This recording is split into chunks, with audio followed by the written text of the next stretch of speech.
Bonjour à toutes et à tous et merci d'être à nouveau aussi nombreux pour une nouvelle conférence de l'Institut Veolia qui cette fois-ci portera sur la nécessaire réinvention des plastiques.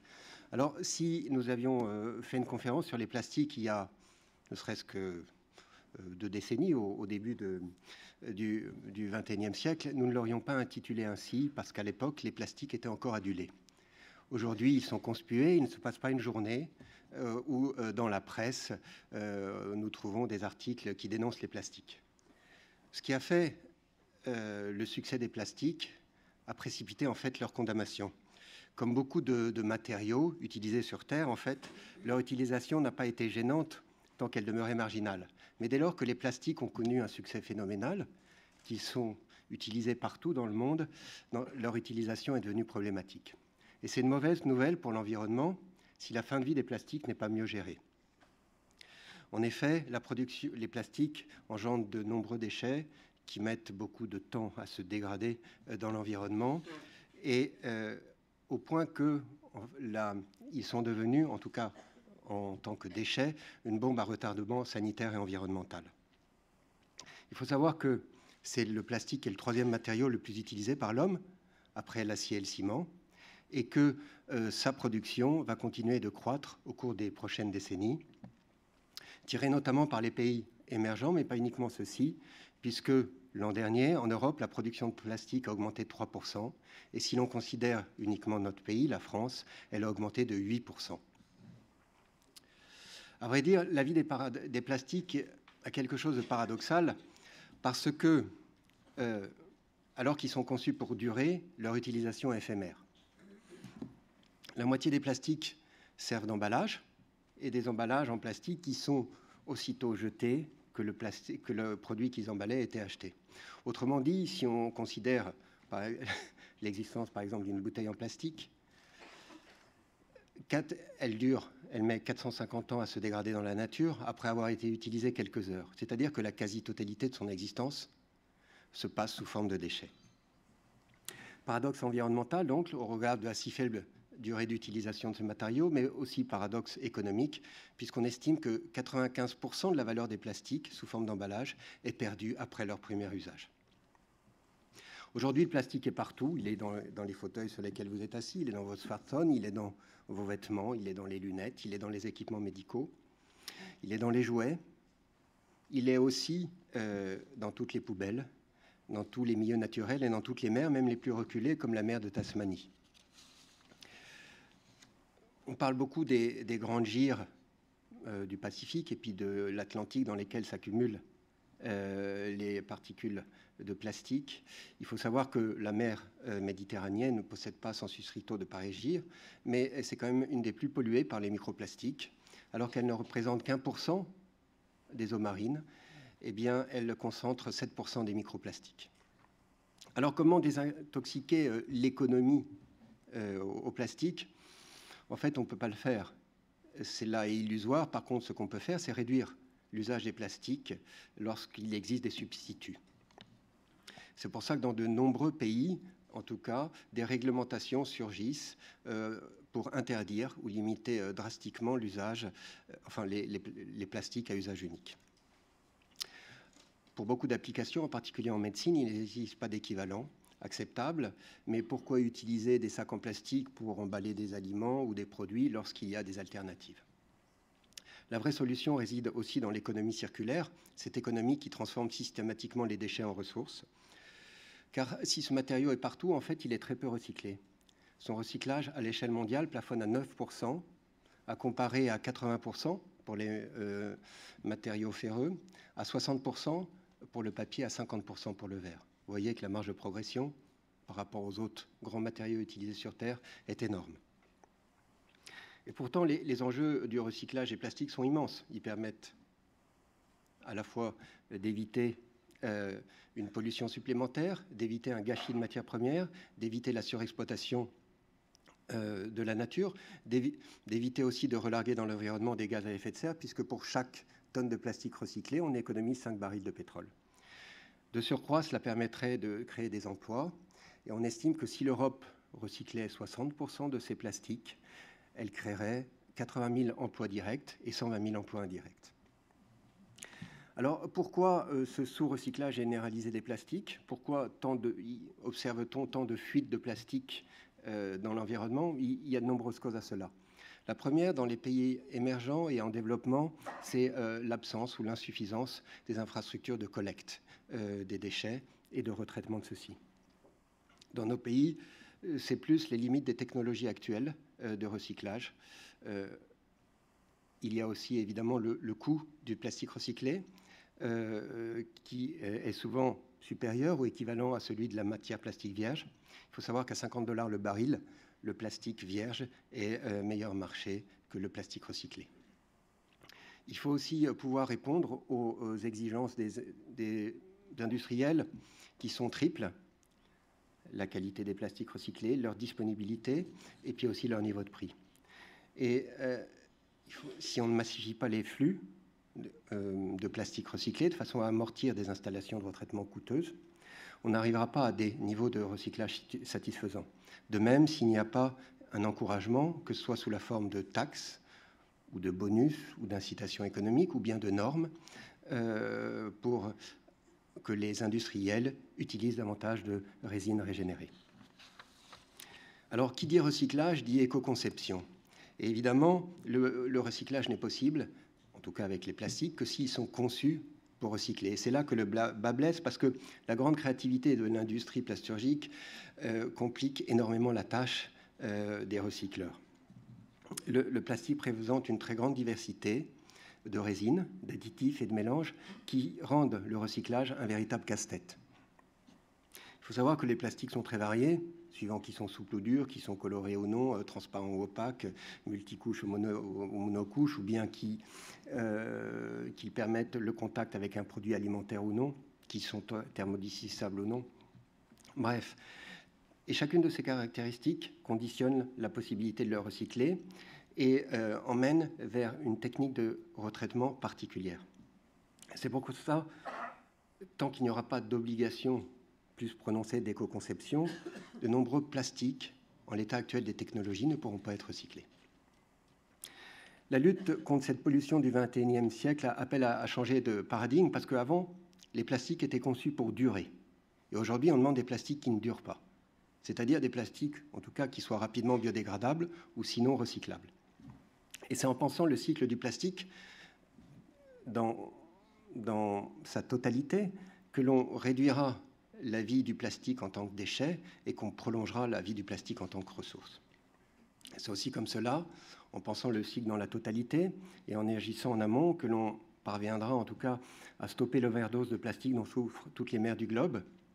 Cela peut paraître un travail de titan. Peut-être que ça l'est moins lorsque l'on sait que finalement 90% des plastiques qui arrivent dans nos océans et nos mers proviennent de seulement 10 bassins fluviaux dans le monde.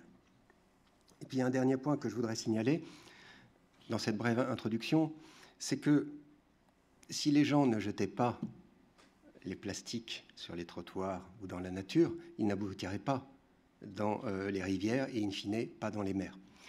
Ce sont en fait bien souvent nos comportements individuels qui créent ces pollutions et qui entraînent cette multiplication des déchets dans les océans.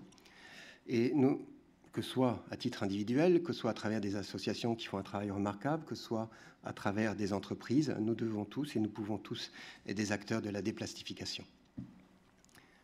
Alors la variété des plastiques, la variété des pollutions qu'ils engendrent, la variété de leurs usages, la variété des régulations actuelles et futures, la variété des solutions pour protéger l'environnement, ce sont les principaux thèmes qui sont abordés dans le nouveau numéro de Fax, la revue de l'Institut Veolia, qui est publié sur le site de l'Institut Veolia et dont un certain nombre d'exemplaires figurent à l'entrée de cette salle.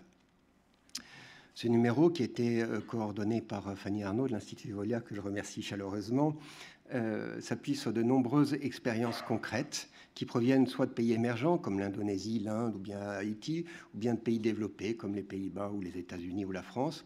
Ils proviennent d'acteurs publics comme la DG Environnement de la Commission européenne. Ils proviennent d'acteurs privés comme Renault, comme Danone. Ils proviennent d'acteurs associatifs comme le WWF, comme la Fondation Hélène Marcature. Ils proviennent aussi d'universités, et notamment de l'Université du Pacifique, qui est basée à San Francisco et qui est un des partenaires, qui est le partenaire de ce numéro. Ils proviennent aussi du CNRS et de l'Observatoire de Villefranche-Mer. Ils proviennent aussi d'autres laboratoires comme celui de l'École polytechnique. Et pour cette conférence, j'ai le plaisir d'accueillir 4 intervenants de très grande qualité. Maria Luisa Pedrotti, chercheuse au CNRS et au laboratoire océanographique de Villefranche-sur-Mer. Jean-Marie Julien, qui est responsable expertise et matériaux à L'Oréal. Éric Braque de la Perrière, qui est le fondateur de l'association Yo-Yo, qui est un partenaire de Veolia, il fait un travail remarquable. Et puis Laurent Auguste, qui est directeur développement, innovation et marché de Veolia. Cette conférence sera animée par Diana Louda, directrice exécutive de l'Institut Veolia, à qui, sans plus tarder, je cède la parole. Merci à toutes et à tous.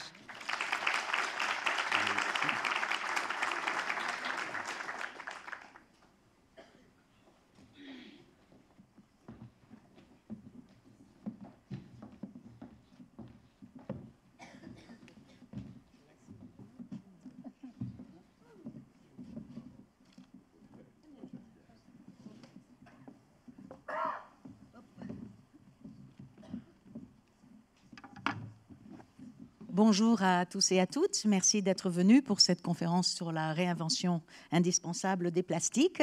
Effectivement, merci Nicolas d'avoir présenté la richesse du sujet. Et nous avons la richesse du plateau, parce que donc toutes ces différentes composantes, le côté industriel, le côté scientifique, le côté citoyen, le côté stratégique, alliance, innovation, est représenté sur ce plateau. Donc, je vous propose, alors on va essayer, nous avons également beaucoup d'expertise dans la salle, des personnes qui ont contribué au numéro, des biologistes renommés, quelqu'un de Renault qui nous a beaucoup aidé également. Et donc, on va essayer, comme les autres fois, peut-être plus, de faire un tour de table ici, d'échanger entre nous et puis d'ouvrir à la salle pour que vous puissiez, sur ce sujet important, poser des questions. Alors, je propose de commencer avec Marie-Louisa, qui est donc effectivement chercheuse au CNRS et à l'Institut océanographique de Villeneuve, et qui est également Tara, qui est en charge, coordinatrice scientifique de l'expédition Tara en Méditerranée, dont la Fondation Veolia est partenaire, et qui, vous êtes scientifique, vous êtes sur le front, vous allez en mer, vous voyez ces plastiques, l'effet dramatique, et vous regardez ces échantillons et on a envie de vous demander scientifiquement qu'est-ce que vous voyez, quels sont les impacts, qu'est-ce qu'on peut en dire.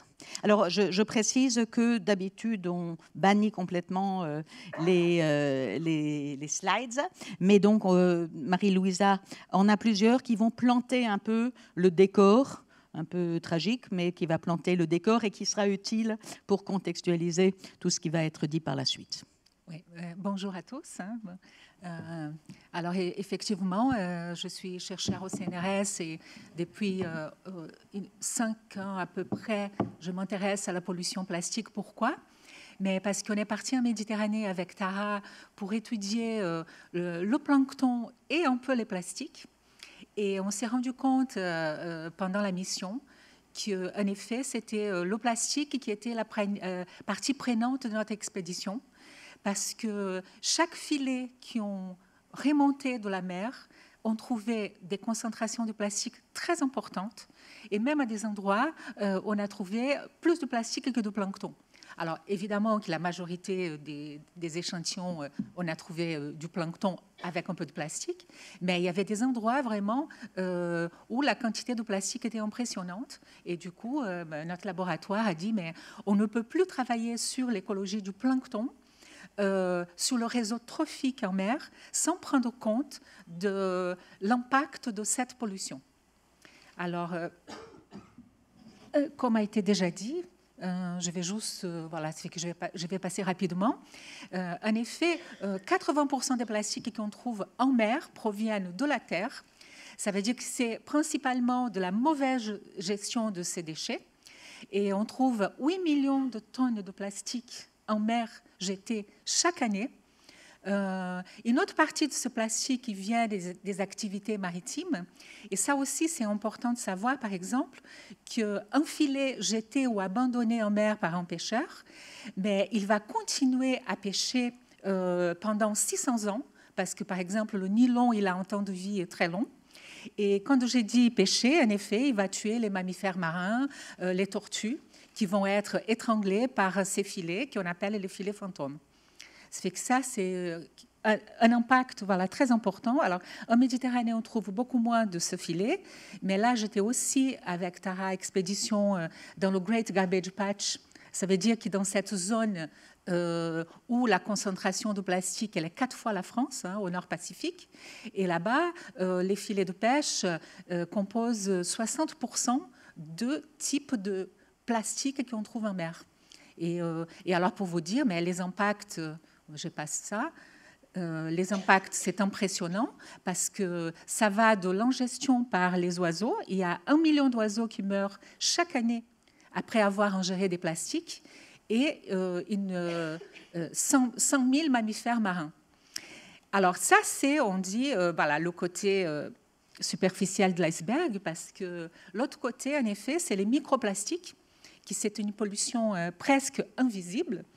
Et alors, d'où viennent ces microplastiques? En effet, les microplastiques ils viennent de la fragmentation des macrodéchets qu'on trouve en mer.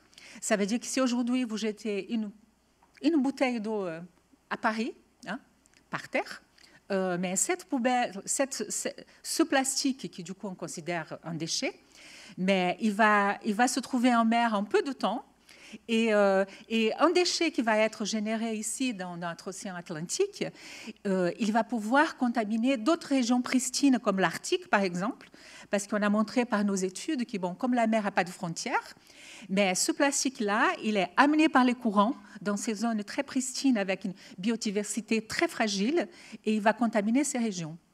Alors voilà, ça fait que le problème de ces microplastiques, c'est cette capacité d'être mené par les courants et contaminer d'autres endroits, mais aussi ces microplastiques vont être ingérés par le plancton ou par les poissons et ils vont peut-être remonter la chaîne trophique.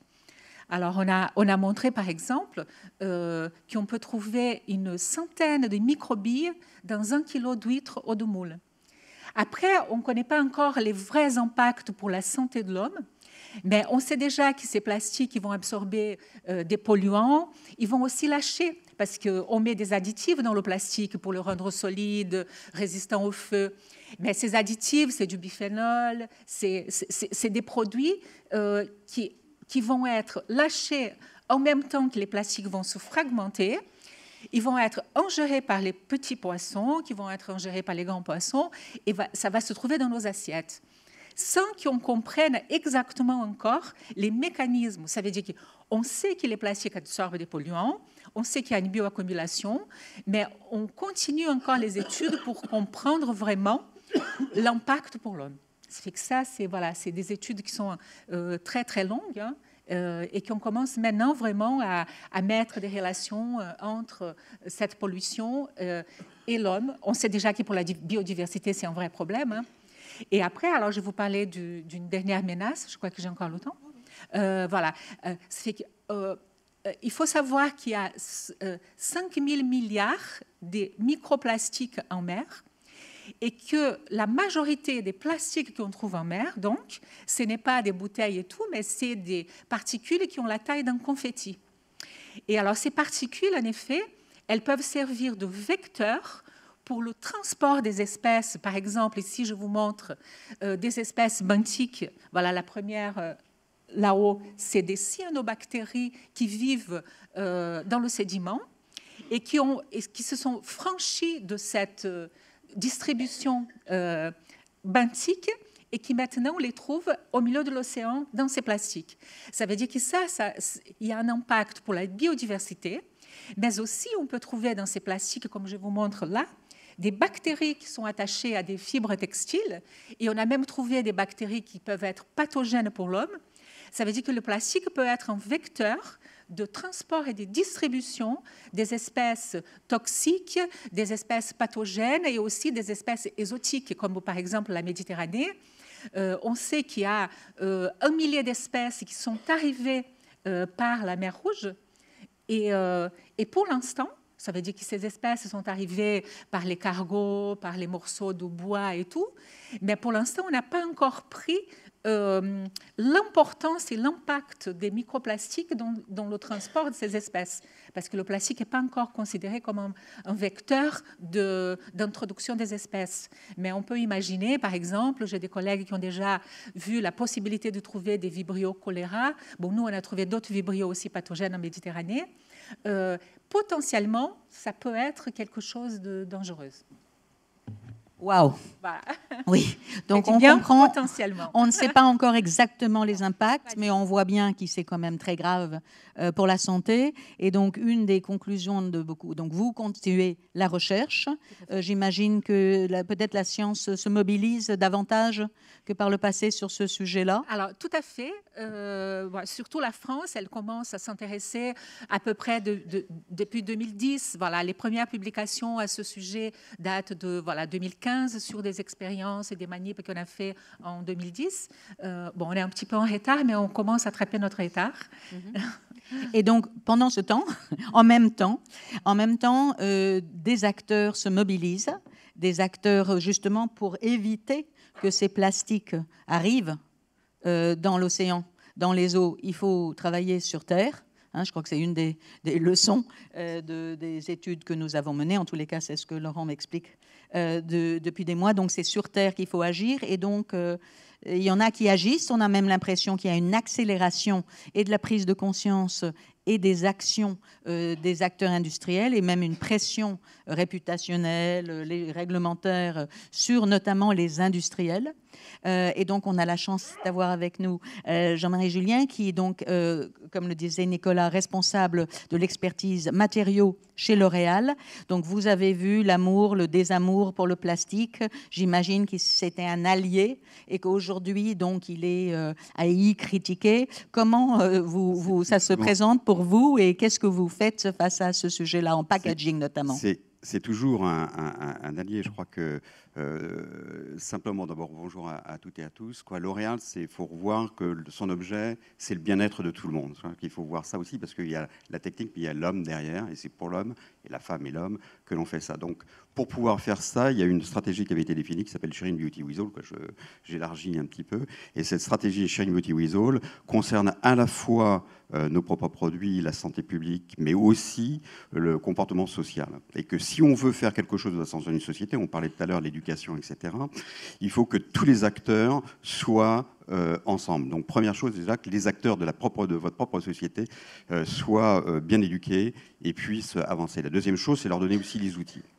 Alors, dans le domaine du plastique, qui n'est pas que l'unique matériau qu'on utilise, on est toujours pour la diversité, parce qu'on a des produits très divers, comme des crèmes, des eaux de toilette, des produits de coloration, donc qui nécessitent chacun d'avoir une protection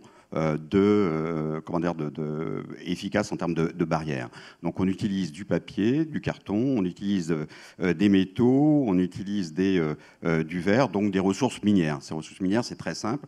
La seule possibilité qu'on a aujourd'hui, il n'y a pas d'équivalent naturel, c'est de le recycler. Restent les plastiques, effectivement, où il y a beaucoup de pression, à juste raison. Et donc sur ces plastiques-là, deux choses. Préservation des ressources, pour aller plus loin, parce qu'il y a cet aspect-là aussi, pour laisser aux générations suivantes, et puis la gestion de la fin de vie. Alors aujourd'hui, on a commencé déjà dans les années 2000 à, première chose déjà, avoir des plastiques propres. On a parlé tout à l'heure, on vient de parler de bisphénol A, on vient de parler d'un certain nombre de substances. C'est à la fois sur les matériaux, ce qu'on appelle dans notre jargon matériaux of concern, et les substances of concern, éliminer tout ce qui ne doit pas être utilisé dans nos packaging en contact direct avec nos produits. Donc ça existe déjà, ça suit la législation bien évidemment, mais également, on parlait tout à l'heure, on souhaite avoir des plastiques de food grade, d'alimentaire, Pourquoi? Parce que ça permet aussi de massifier derrière, de pouvoir être tous unis dans la même direction. Mais également, donc, on élimine un certain nombre de plastiques, comme les thermodurcissables, puisqu'ils ne sont pas recyclables par définition. Le PVC, on est en train de regarder un certain nombre d'autres matériaux aussi, si on pouvait le faire. Par exemple, le polyacétal, qui contient du formaldéhyde, on élimine en contact direct. Et puis, toutes les substances, on a parlé de bisphénol A, d'éther de glycol, phthalates, je ne vais pas vous faire tout le catalogue, mais beaucoup de substances. Ça, c'est l'étape numéro 1. Sans celle-là, il n'y a rien derrière. Donc, c'est ce qu'on appelle le respect. Donc, respecter la santé publique, respecter l'environnement, respecter aussi la diversité, l'usage des matériaux. Une fois qu'on a fait ça, eh ben, on va regarder, est-ce que j'utilise pas trop de matière, d'accord? Donc, le poids, la quantité de matière que j'ai utilisée, est-ce que j'ai pas des technologies qui me permettent d'alléger, et aussi le nombre de composants, limité au maximum, de façon à avoir toujours un trend qui va sur les produits existants diminuant. Et pour ça, on a développé aussi un outil qui nous permet, globalement, qui s'appelle Spot, et dont on a partagé la méthodologie avec tous nos compétiteurs, sous le nom de Spice, de façon à pouvoir, sur 40 critères, évaluer à chaque fois l'impact positif sur l'environnement. Donc, une fois que j'ai fait ça, après, je vais regarder est-ce que je ne peux pas faire des recharges, par exemple? Donc ça, on a fait plusieurs produits chez Lancôme, chez L'Oréal. J'ai un packaging primaire et derrière, je vais mettre des recharges. L'autre chose aussi, c'est le remplissage à nouveau, ce qu'on appelle le refill en anglais. Donc on a deux, par exemple, lancements qui ont été faits l'année dernière. Un chez Victor & Rolf, donc sur les eaux de toilette. Je viens chez mon parfumeur, je peux recharger mon flacon. Même chose donc chez les professionnels de la coiffure, donc dans vos salons, avec une gamme qu'on a développée qui s'appelle Source, sur lesquelles je peux venir remplir mon shampoing. Donc j'ai éliminé les substances, j'ai mis le minimum de composants et de matières, et donc après, évidemment, on rentre dans l'économie circulaire, c'est recycler, utiliser du recyclé et recycler mes matériaux. Alors, usage de recyclé, L'Oréal s'est déjà lancé dans tout ce qui est recyclé mécanique. Donc là, on est en plein dedans. Donc ça veut dire que je prends mes bouteilles. Alors, comme on utilise des matériaux alimentaires, je prends des bouteilles d'eau, je prends des bouteilles de coca, ce qu'on appelle carbone soft drink, de soda. Je les broie, je les lave et je mets un traitement spécifique derrière, qui est un traitement agréé par les autorités, soit EFSA, soit FDA, par exemple, aux États-Unis. Et ça, à la fin, j'ai un granulé qui est alimentaire. Donc ça, on l'a fait sur les 3 grands matériaux qu'on utilise aujourd'hui, qui sont PET, PP et PE.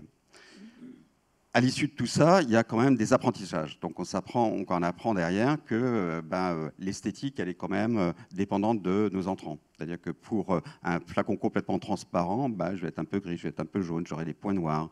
Donc c'est pas qualitatif, on va dire. Mais surtout derrière, c'est que de plus en plus, j'ai du mal d'avoir des entrants à la hauteur de mes attentes derrière, parce que je suis obligé d'avoir de l'alimentaire. Et comme on va aller tous vers de plus en plus de recyclage, ça va être un peu, tout le monde va se battre pour avoir ce gisement-là. Et puis derrière aussi, les législations ne sont pas partout pareilles. C'est-à-dire qu'en Europe, on est très conscient, aux États-Unis aussi, en Amérique, on va dire d'une manière générale, nord ou sud. Mais par contre, si on va en Chine, il n'y a pas aujourd'hui, en Asie, il n'y a pas de législation sur les matériaux recyclés de qualité alimentaire. Donc ça, c'est un blocage. Une société comme Coca, qui a, je crois, 162 points de vente à travers le monde, aujourd'hui, ils ont 40 sourcings possibles et pas plus. Donc tous, on est concernés. Ça, c'est aussi un des autres learnings, c'est-à-dire qu'on ne peut pas travailler seul.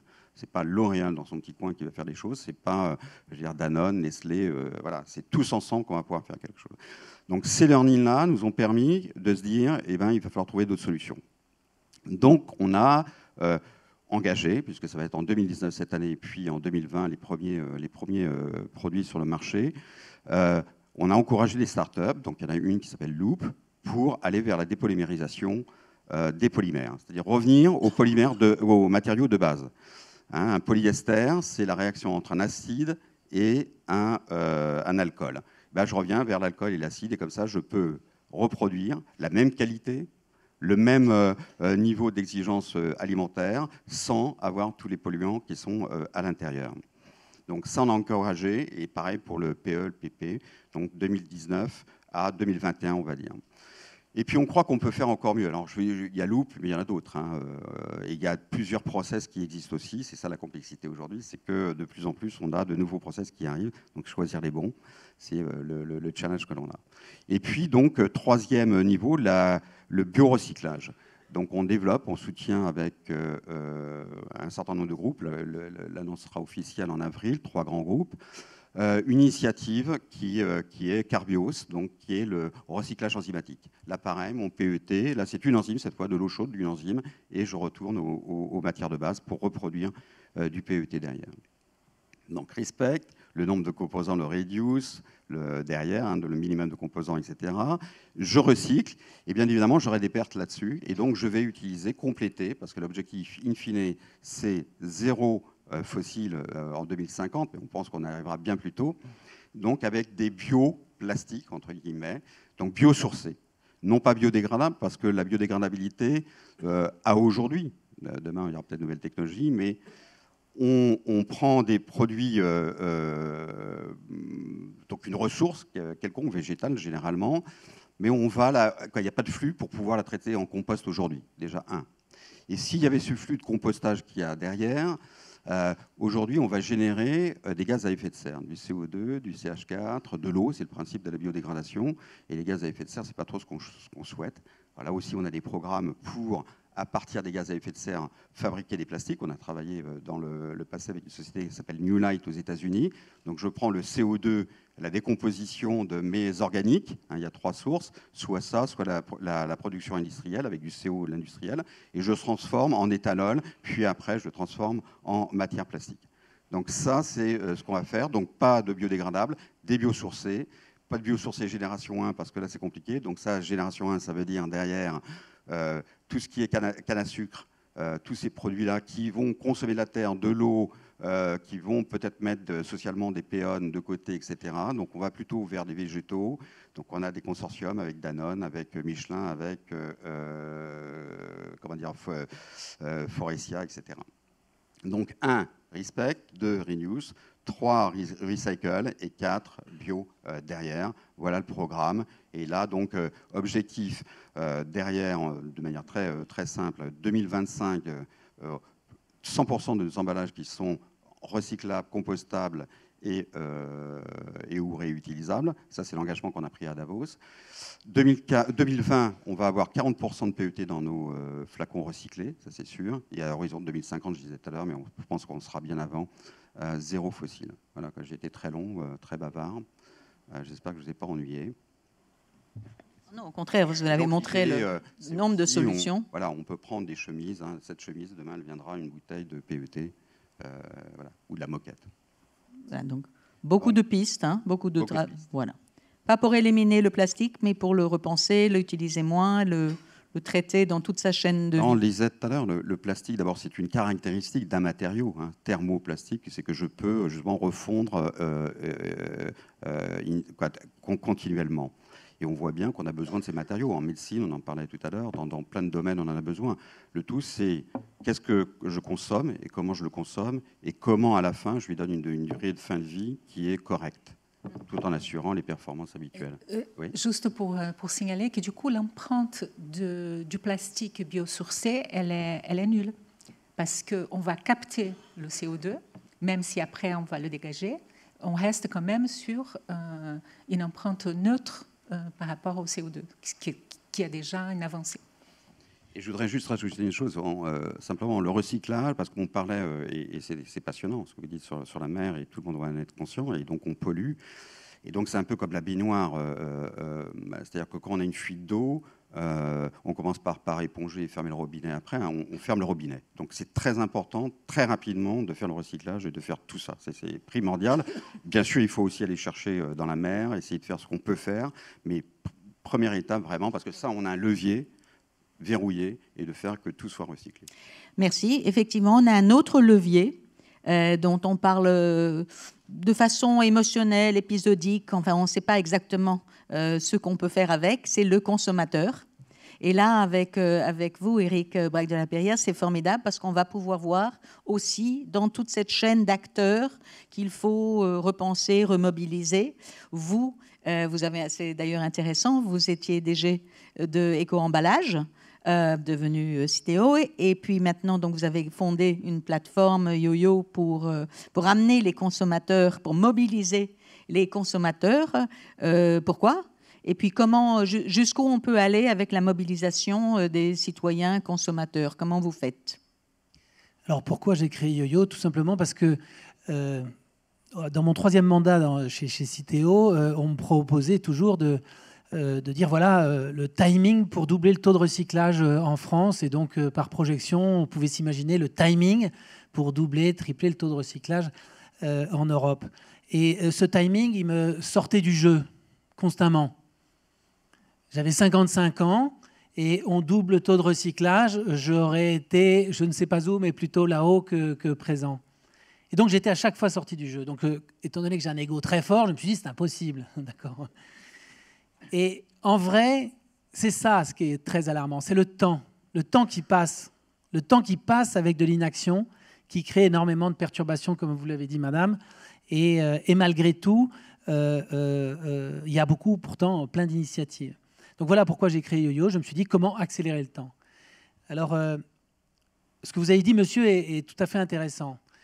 On doit fermer le robinet. Y a-t-il une machine? Y a-t-il une réglementation? Y a-t-il un service public d'État, puisqu'il s'agit de ça, qui permettrait de fermer le robinet chez chacun d'entre nous? Est-ce que ça existe, ça? Ce logiciel, cette application, ce coup de bâton, est-ce qu'il existe? Avec 6 milliards d'habitants, tous différents, heureusement d'ailleurs. Est-ce qu'il existe? Il n'existe absolument pas. Donc très clairement, le sujet que nous avons, si je veux respecter votre vœu, c'est finalement le comportement individuel. Donc YoYo, c'est je consomme, je récupère. C'est ça le YoYo. Je consomme, je récupère. Nous sommes bien dans le sujet de la consommation. Nous ne sommes pas, YoYo, dans les déchets. Nous sommes dans la consommation. Et donc, comment faire pour arriver à faire en sorte que le jeu devienne, comme un effet domino, une espèce de pratique qui se répande d'une manière la plus grande possible. Et donc, nous avons testé, d'abord nous en avons parlé avec Veolia, le groupe Veolia, avec Laurent Auguste et puis Bernard Arambillet. Dès que j'ai eu cette idée, je me suis dit, tiens, il nous faut des partenaires, car, encore une fois, monsieur, le « avec » est absolument indispensable pour réussir. Personne n'y arrivera jamais seul. Et donc, c'est pour ça que je me suis tourné vers Veolia. Je dois vous avouer qu'il y avait beaucoup d'incertitudes, voire de trous dans la raquette au début quand on a commencé. Vraiment un grand merci à ce groupe et à sa vision pour, d'une certaine manière, avoir l'anticipation qui va bien et le oui, avec un oui qui n'est pas suivi d'un mais plus grand que le oui. Vous connaissez les gens qui vous disent oui, mais avec le mais beaucoup, beaucoup plus gros que le oui. Vous en connaissez. Eh bien, en fait, ce mais qui vient derrière le oui, généralement, vous empêche de faire. Là, ça a été un oui et on a travaillé ensemble pour essayer d'avancer. Alors, ça consiste en quoi, YoYo? Tout simplement, ce sont 2 choses majeures. La première chose, c'est une plateforme de récompense. Quand je dis récompense, c'est un reward, c'est une place de cinéma, c'est un transport gratuit, c'est même des cours de permis de conduire à Marseille qui nous donnent, c'est des formations, c'est des murs d'escalade, c'est du kayak, c'est quelque chose d'attractif. Donc cette plateforme de récompense, elle nous projette dans une écologie résolument positive. Ça, c'est un sujet vraiment important. Je vais rester un peu sur ce point 1. Vous avez tout à l'heure, monsieur, vous avez dit y a la consommation et donc L'Oréal utilise des plastiques. En fait, le consommateur, il a confiance dans L'Oréal. Il a confiance dans L'Oréal et L'Oréal lui propose un produit dans du plastique. Et il a confiance dans ce pacte entre un produit et ses qualités et un emballage plastique, et d'autres d'ailleurs, qui doit de plus en plus faire un job.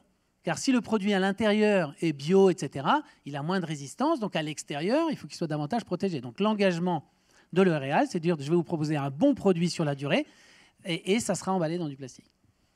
Et puis le deuxième moment, c'est à la fin de vie, donc quelques semaines pour vos produits ou quelques mois après, il y a un déchet qui arrive. Et là, le pacte de confiance, il est un petit peu ébranlé, car il y a une fin de vie, et pourtant ils ont bossé en éco-conception, avec les 4 R, etc., etc. Mais là, il y a un côté hyper fébrile, c'est moi, consommateur, qu'est-ce que je vais faire de cet emballage qui a été pourtant super bien conçu? Alors, je continue sur la salle de bain. Quand je m'interroge et que le flacon est vide, je suis comment? Je suis tout nu, déjà. Hein? Bon, je suis dans la salle de bain, je suis tout nu.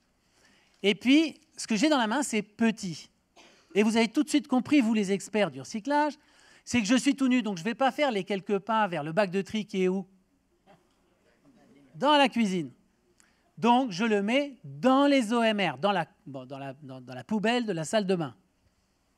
Donc là, il y a un énorme problème, c'est qu'il y a 80% plus de produits super bien conçus par monsieur qui a vraiment transpiré pour le faire, qui a beaucoup investi, qui a été dans tous les recoins pour essayer d'améliorer. Et là, par un petit geste, boum, cet emballage tombe dans le mauvais panier.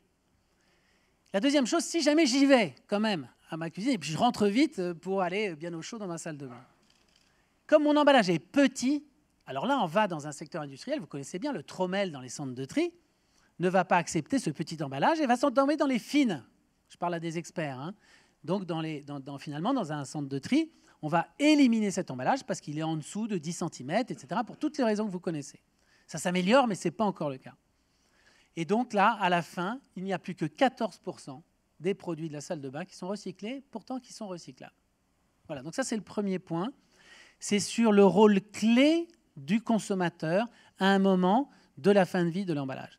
Comment je fais pour mettre une seconde à décider que je le mets dans le bon bac, et donc dans ce cas-là, j'ai une filière sécurisée pour la planète, ou est-ce que finalement je le gaze, je le gaspille, ou je pollue?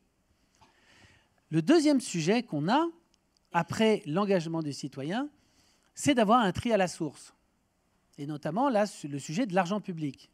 Si jamais on sépare à la source, nous, Yo-Yo, pour l'instant, on fait les bouteilles en plastique, mais on va avoir d'autres matériaux, et on espère bien faire ceux de la salle de bain, on va avoir un tri à la source qui a beaucoup moins d'erreurs de tri, 0,5% d'erreurs de tri dans le sac Yo-Yo versus à peu près 15-20% dans le bac de tri. Mais on va pouvoir séparer les matières en fonction d'un besoin industriel. Donc, j'ai un sujet de mobilisation du consommateur. Je le résous car la récompense fait du 100% de recyclage. Nous, on a aujourd'hui une communauté de 20 000 familles. Ils sont tous à 100% de recyclage. C'est une petite communauté, mais ils ont atteint le 100%. D'accord ? Et c'est vrai que l'enjeu, ce n'est pas le 75, le 82, le 83, c'est 100%. Le deuxième sujet, c'est qu'à la fin, qu'est-ce qu'on en fait de tout ça? Et donc, séparer à la source, eh ben, ça évite, entre guillemets, des investissements industriels très importants et ça permet peut-être d'adapter le geste de tri par rapport à une capacité de recycler en fonction des territoires. Et donc, Yo-Yo fait ça. C'est une plateforme de récompense qui va générer une intention de recycler absolument forte et immédiate et un paramétrage, je dirais, des flux en fonction d'un dispositif industriel. Je m'explique. À Mulhouse, Yo-Yo va passer sur toute la ville de Mulhouse. On est spécialiste des quartiers prioritaires de la ville, là où ça ne trie vraiment pas, là où l'écologie est invisible. D'un coup, vous avez des gens, centres sociaux par centres sociaux, cage d'escalier par cage d'escalier, qui vont se mettre à trier. Les flux arrivent à la collectivité. Un instant sur le business model de Yo-Yo. Nos matières vont à la collectivité. Ça veut dire qu'avec Yo-Yo, ils ont plus de matière. S'ils ont plus de matière, ils ont plus de financement. Car aujourd'hui, 10% de taux de recyclage dans cette ville fait que le SICTOM à Paris n'a pas de financement car il n'a pas de tonnes. S'il y a plus de tonnes, il y a plus de financement. Et Yo-Yo, au bout de 3 ans, permet d'équilibrer ses coûts de mobilisation des gens par un accroissement du nombre de tonnes qui vient financer la collectivité. C'est là la killing application normalement. Donc Mulhouse, on a testé sur 4 quartiers prioritaires de la ville, ça marche vraiment bien. Là, on l'étend sur toute la ville, ça devrait se faire cet été. Et les flux vont où? Les flux vont pour faire du textile. Pourquoi? Car il y a une usine de recyclage des plastiques juste à côté qui fait du textile. 2 intérêts, on source cette usine, mais le premier intérêt, c'est que le consommateur, dont vous savez, il se pose la question tout le temps, où est-ce que ça va? Est-ce que c'est pas remélangé? Vous connaissez l'histoire, hein? C'est vrai partout en Europe, donc le consommateur va avoir confiance parce qu'il sait que c'est à Colmar que ça se passe. On a commencé à Clichy-le-Valois et à Nières, ici, ça sera recyclé. À Limay, à 40 km, et les balles seront transportées par transport fluvial. Cette histoire, ce récit vient cocher la case de la confiance dans le geste de tri. Donc voilà, en 2 mots, Yo-Yo, c'est oser récompenser versus être dans l'inaction qui coûte au passage beaucoup plus cher que l'action. Hein. En vrai, l'inaction coûte beaucoup plus cher, mais je conclurai par ça, on ne connaît pas le coût. Vous voyez, par exemple, en France, il y a un programme formidable qui s'appelle Zéro chômeur de longue durée. Je ne sais pas si vous le connaissez. On sait qu'un chômeur coûte 18 000 €. Ben, l'État, intelligemment, a dit les 18 000 €, on les donne à des associations qui vont réemployer des gens et les remettre dans le travail. Et ça va coûter moins cher que 18 000 €. Et bien sûr, ça crée quelqu'un qui est en plus heureux, ce qui est quand même une donnée importante, et qui est au travail, et donc qui crée de la valeur. Nous, le 18 000 € qu'on voudrait réclamer, on ne le connaît pas. Si on le connaissait, ça serait beaucoup plus simple, parce qu'on dirait, ben voilà, tant de millions de tonnes dans la mer, ça coûte ci, tant de millions de tonnes dans les villes, ça coûte ça. Toutes les externalités négatives si bien décrites. Et donc, je milite, et c'est un appel que je fais, pour qu'on sache un petit peu quelles sont les conséquences des actes, car ne pas savoir ce qui se passe, c'est quand même un peu dramatique, et ne pas travailler sur les conséquences en chiffres, c'est finalement renoncer à regarder le problème, car s'il n'y a pas d'indicateur, il n'y a pas d'action. Et donc, c'est ça, sur ça que je milite, et en tout cas, un grand merci pour votre accueil. Bon, c'est formidable. Tous les matins, on devrait commencer avec vous, parce que vous nous dites 100% c'est possible, je le fais, et tout le monde est mobilisable. Moi, je me suis dit, et tout en les aimant beaucoup, c'est peut-être un truc pour les bobos. Et donc, vous nous dites, non, quartier prioritaire, tout le monde peut être sensibilisé à ça si ça passe par la récompense. S'ils sont, pourquoi si on leur explique et s'ils sont motivés à participer à cette chose-là. Alors, des anecdotes. On a commencé à Lyon. Et le maire de Lyon à l'époque, Gérard Collomb, avant qu'il soit ministre, nous dit bon, bah, très bien, vous allez le faire dans mon quartier. Bon, je ne savais pas quel était son quartier. Bon. Et son quartier, c'est le 9e. La Duchère, d'ailleurs, même quartier de naissance que Anne Hidalgo. Et je ne connaissais pas bien, je suis lyonnais pourtant, mais je ne connaissais pas bien la Duchère. Donc je retourne voir Veolia, je dis bah, très bien, on va commencer à la Duchère. Et là, je vois quand même un petit quartier prioritaire de la ville, 10 000 habitants. Une rénovation de l'ANRU majeure et très intéressante, mais quand même des gens qui ne sont pas du tout intéressés, souvent, par l'écologie. Et en fait, on a commencé avec les centres sociaux, on a commencé par toute une série d'acteurs du territoire, et on s'est aperçu que cette petite récompense, ça crée de l'estime de soi. La première récompense pour eux, c'était l'estime de soi. D'ailleurs, on le calcule, parce que tout est mesuré chez nous. Les récompenses qui partent, c'est 1, l'OL, 2, pâté cinéma, 3, à la Duchère, une pince à ramasser les déchets. Incroyable. Et d'ailleurs, ça nous pose un problème parce qu'elle me coûte 9 €, tandis que les autres récompenses sont gratuites. Et donc, c'est parti. Et les gens à la Duchère, vous les voyez, à 2, à 3, ils ramassent comme ça les déchets dans la rue. Franchement, et en vrai, hein, vous allez voir là, parce qu'on va vous projeter un petit film sur ce qui se passe à Marseille. On vient d'ouvrir Marseille. Et je vous propose de le regarder pour vous donner 2 minutes de témoignage d'une écologie résolument humaine. Voilà. Super. Comme tous les mercredis, Samira se rend à la Maison pour tous Saint-Mauron dans le 3e arrondissement de Marseille pour y déposer ses 4 sacs yo-yo. Un nouveau dispositif de recyclage des bouteilles en plastique. Et pour mobiliser les habitants, l'entreprise Yo-Yo a trouvé l'astuce imparable, la récompense. Pour chaque sac collecté, rempli de bouteilles vides, le trieur se voit crédité sur son compte Yo-Yo 125 points et peut ainsi avoir accès à plusieurs cadeaux. C'est une motivation et nous, à chez Yo-Yo, on a envie de faire de l'écologie positive, c'est-à-dire qu'on a envie d'inciter les gens à trier et à prendre en main cette question du recyclage, qu'ils en prennent conscience et qu'ils aient envie de le faire, qu'ils aient une motivation pour le faire. Donc là, on est sur mon compte trieur, donc moi pour l'instant... Là, j'ai 175 points. J'ai envie de regarder donc, ce que je peux avoir du coup avec ce nombre de points. Donc là, on voit 125 points. Je peux avoir un cupcake fait maison chez Mademoiselle Cupcake. Donc super, je pense que je vais prendre ça. Une motivation qui marche plutôt bien. Déjà, je ne faisais pas du tout le tri chez moi. Parce que les bacs étaient toujours pleins et on ne pouvait pas faire de recyclage à la maison. Et le fait qu'il y ait des récompenses, ça motive encore plus. Et Samira a mis à contribution toute la famille. J'ai donné des sacs yo-yo là, à chaque membre de ma famille. Donc ils me font le tri, les week-ends je récupère tout. Et je ramène ici, sans compter que les week-ends on fait aussi les plages. On s'est pris au jeu avec les enfants. Dès qu'on voit une bouteille par terre, on la ramasse, on la compacte et on la met dans le sac. Là il y a une session d'acrobranche pour les enfants 4-6 ans offerte. Sympa. Kayak. Cinéma. Moi, du coup, je suis contente parce que ça me fait 500 points à chaque fois. Et 500 points, ça équivaut à une place de cinéma déjà. Objectif, 6 sacs dans la semaine. Une nouvelle façon de recycler, pratique et ludique. Mais alors, comment ça marche? Le trieur remplit ses sacs orange et les dépose chez un coach yo-yo avant qu'il soit transporté dans un centre de massification le plus proche pour être recyclé. Mais c'est quoi un coach yo-yo? Un coach yo-yo, en fait, c'est un habitant, une association, un commerçant, une entreprise qui va être proche de chez soi et qui va accepter pendant un créneau déterminé de récupérer les sacs de ses trieurs. Le centre social rue Félix Piat à Marseille fait donc partie de ces coachs. Ici, ce sont 60 familles trieuses qui participent à l'opération de recyclage. Elles se retrouvent chaque semaine, une façon de créer du lien social dans les quartiers. Ça crée de la rencontre et puis notamment on aide également les familles qui ne savent pas aller sur le site internet. Ça aussi c'est un point fort, c'est qu'on les accompagne, c'est que l'agent d'accueil du centre social les accompagne, les inscrit, les oriente, choisit avec eux. Donc il y a tout cet accompagnement qui est également fait par le centre social. Le fait qu'il y ait de la sensibilisation dans le cadre du centre de loisirs, les enfants ils repartent et ils disent aux mamans, au papa, maman prend un sac yo-yo, ils le remplissent, ils l'amènent, donc ils jouent le jeu. Ça part du plus petit à la grand-mère.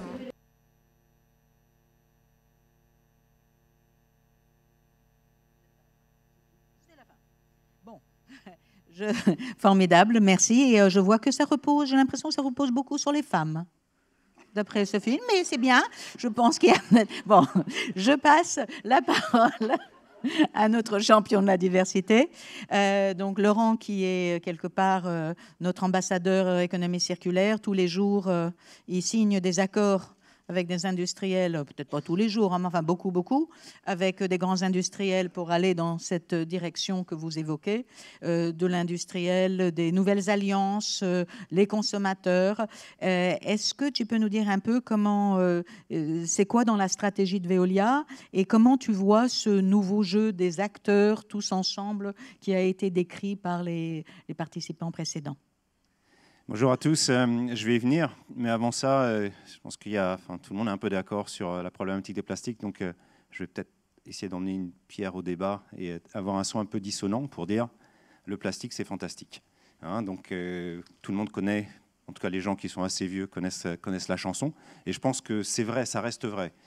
Si, comme Nicolas le disait tout à l'heure, le plastique est le troisième matériau le plus utilisé par l'homme, alors qu'on connaît le plastique globalement seulement depuis un demi-siècle par rapport au ciment, par rapport à l'acier, qui sont les deux autres matériaux les plus utilisés, c'est que le plastique, c'est fantastique. C'est léger, ça protège les aliments, donc moins d'émissions, par exemple, de gaz à effet de serre sur le transport, moins d'exigences en termes de chaîne de froid, par exemple, pour protéger les aliments. Donc il y a beaucoup d'éléments positifs sur le plastique.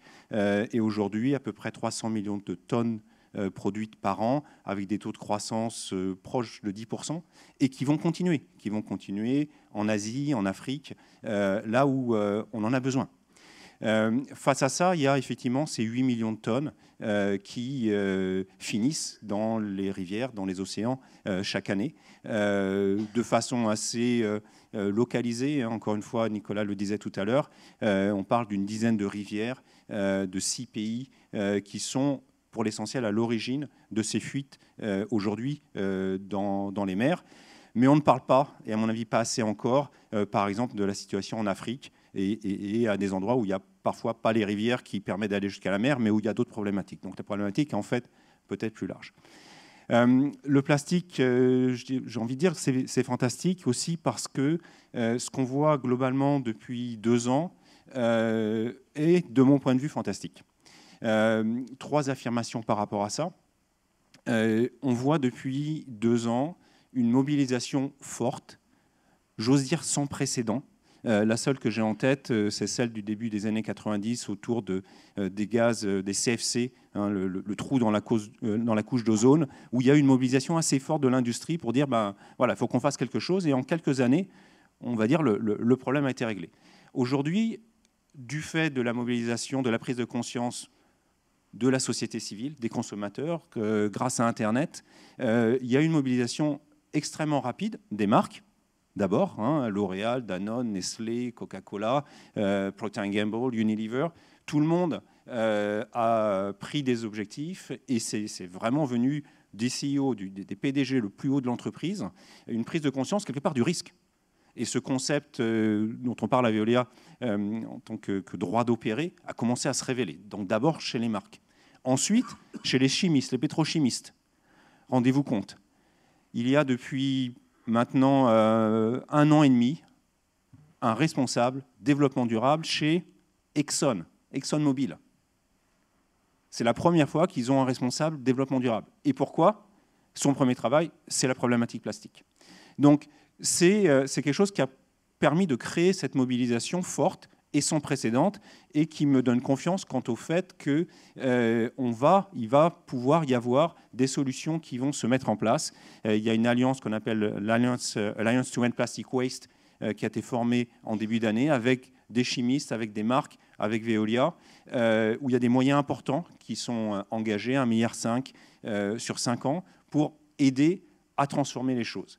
Et là aussi, c'est vraiment un engagement au plus haut de ces entreprises pour mobiliser, pour trouver des nouvelles solutions, des nouvelles technologies de recyclage, notamment chimiques. Donc, première fois qu'il y a une mobilisation aussi forte, aussi rapide, aussi large sur les différents domaines de l'industrie pour essayer de traiter une problématique environnementale. Et si on y arrive, peut-être que ça pourrait donner des idées sur d'autres sujets, le climat par exemple, où on ne voit pas la mobilisation et la confiance quant au fait de faire quelque chose de positif. Donc pour ça, c'est fantastique. Deuxième point, vous avez entendu parler d'économie circulaire.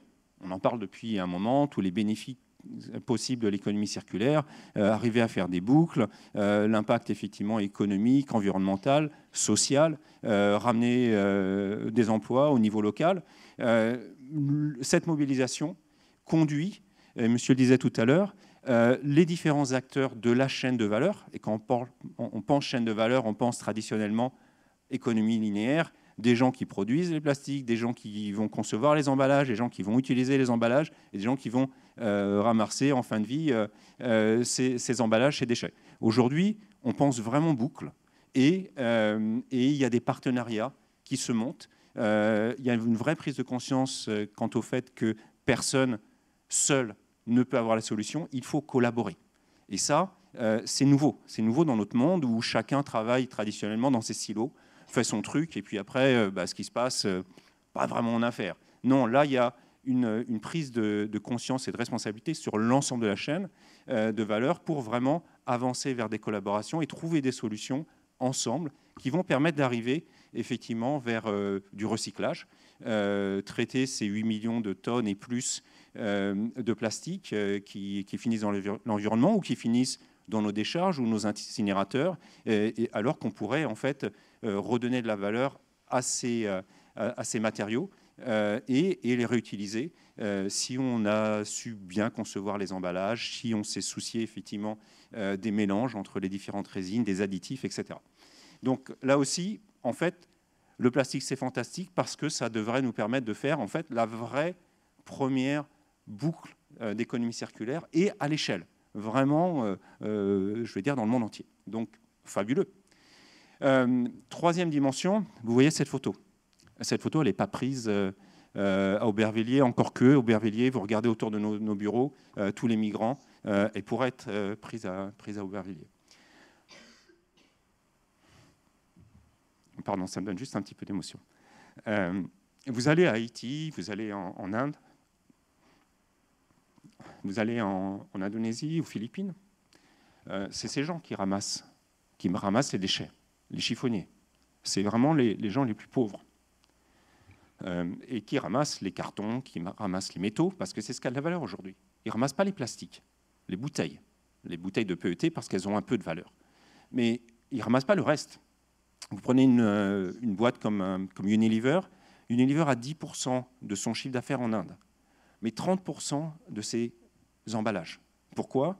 Parce qu'en Inde, pour vendre des produits d'Unilever, on fait des petits sachets, des petits emballages. Parce que les gens ne peuvent pas acheter une bouteille d'1 litre, 1 kilo. Ils achètent des petites quantités.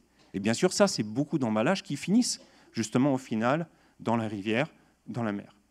Et donc là, avec cette problématique d'arrêter ces fuites d'emballage vers l'environnement, en fait, il va falloir les ramasser. Et donc, il va falloir travailler avec ce qu'on appelle l'économie informelle, avec les chiffonniers, et donner de la valeur au fait de ramasser, de collecter ces plastiques, de façon à ce qu'on puisse ensuite les recycler. Et donc, c'est l'opportunité à la fois d'injecter de l'argent dans ce système, d'apporter une possibilité en fait d'élever le niveau social et d'apporter donc de meilleures conditions de vie et de travail à un certain nombre de gens, et aussi en même temps quelque part de regarder cette situation, de mettre les feux de la rampe d'abord sur le problème environnemental, mais aussi au final sur le problème social qui existe. Et donc là, on a une opportunité aussi, en traitant la problématique environnementale, de traiter, d'adresser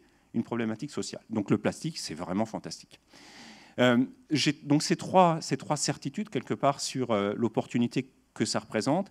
J'ai par contre encore un gros point d'interrogation qui est: est-ce que ça va être un feu de paille?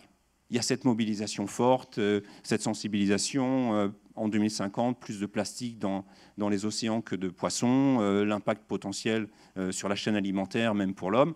Voilà. Est-ce que ça va être un feu de paille, alors que le plastique, l'emballage plastique, vous l'avez compris avec ce que je disais, en fait, c'est d'une certaine manière un des bons indicateurs ou une expression assez marquée de notre société de consommation, de la façon dont on consomme aujourd'hui. Hein.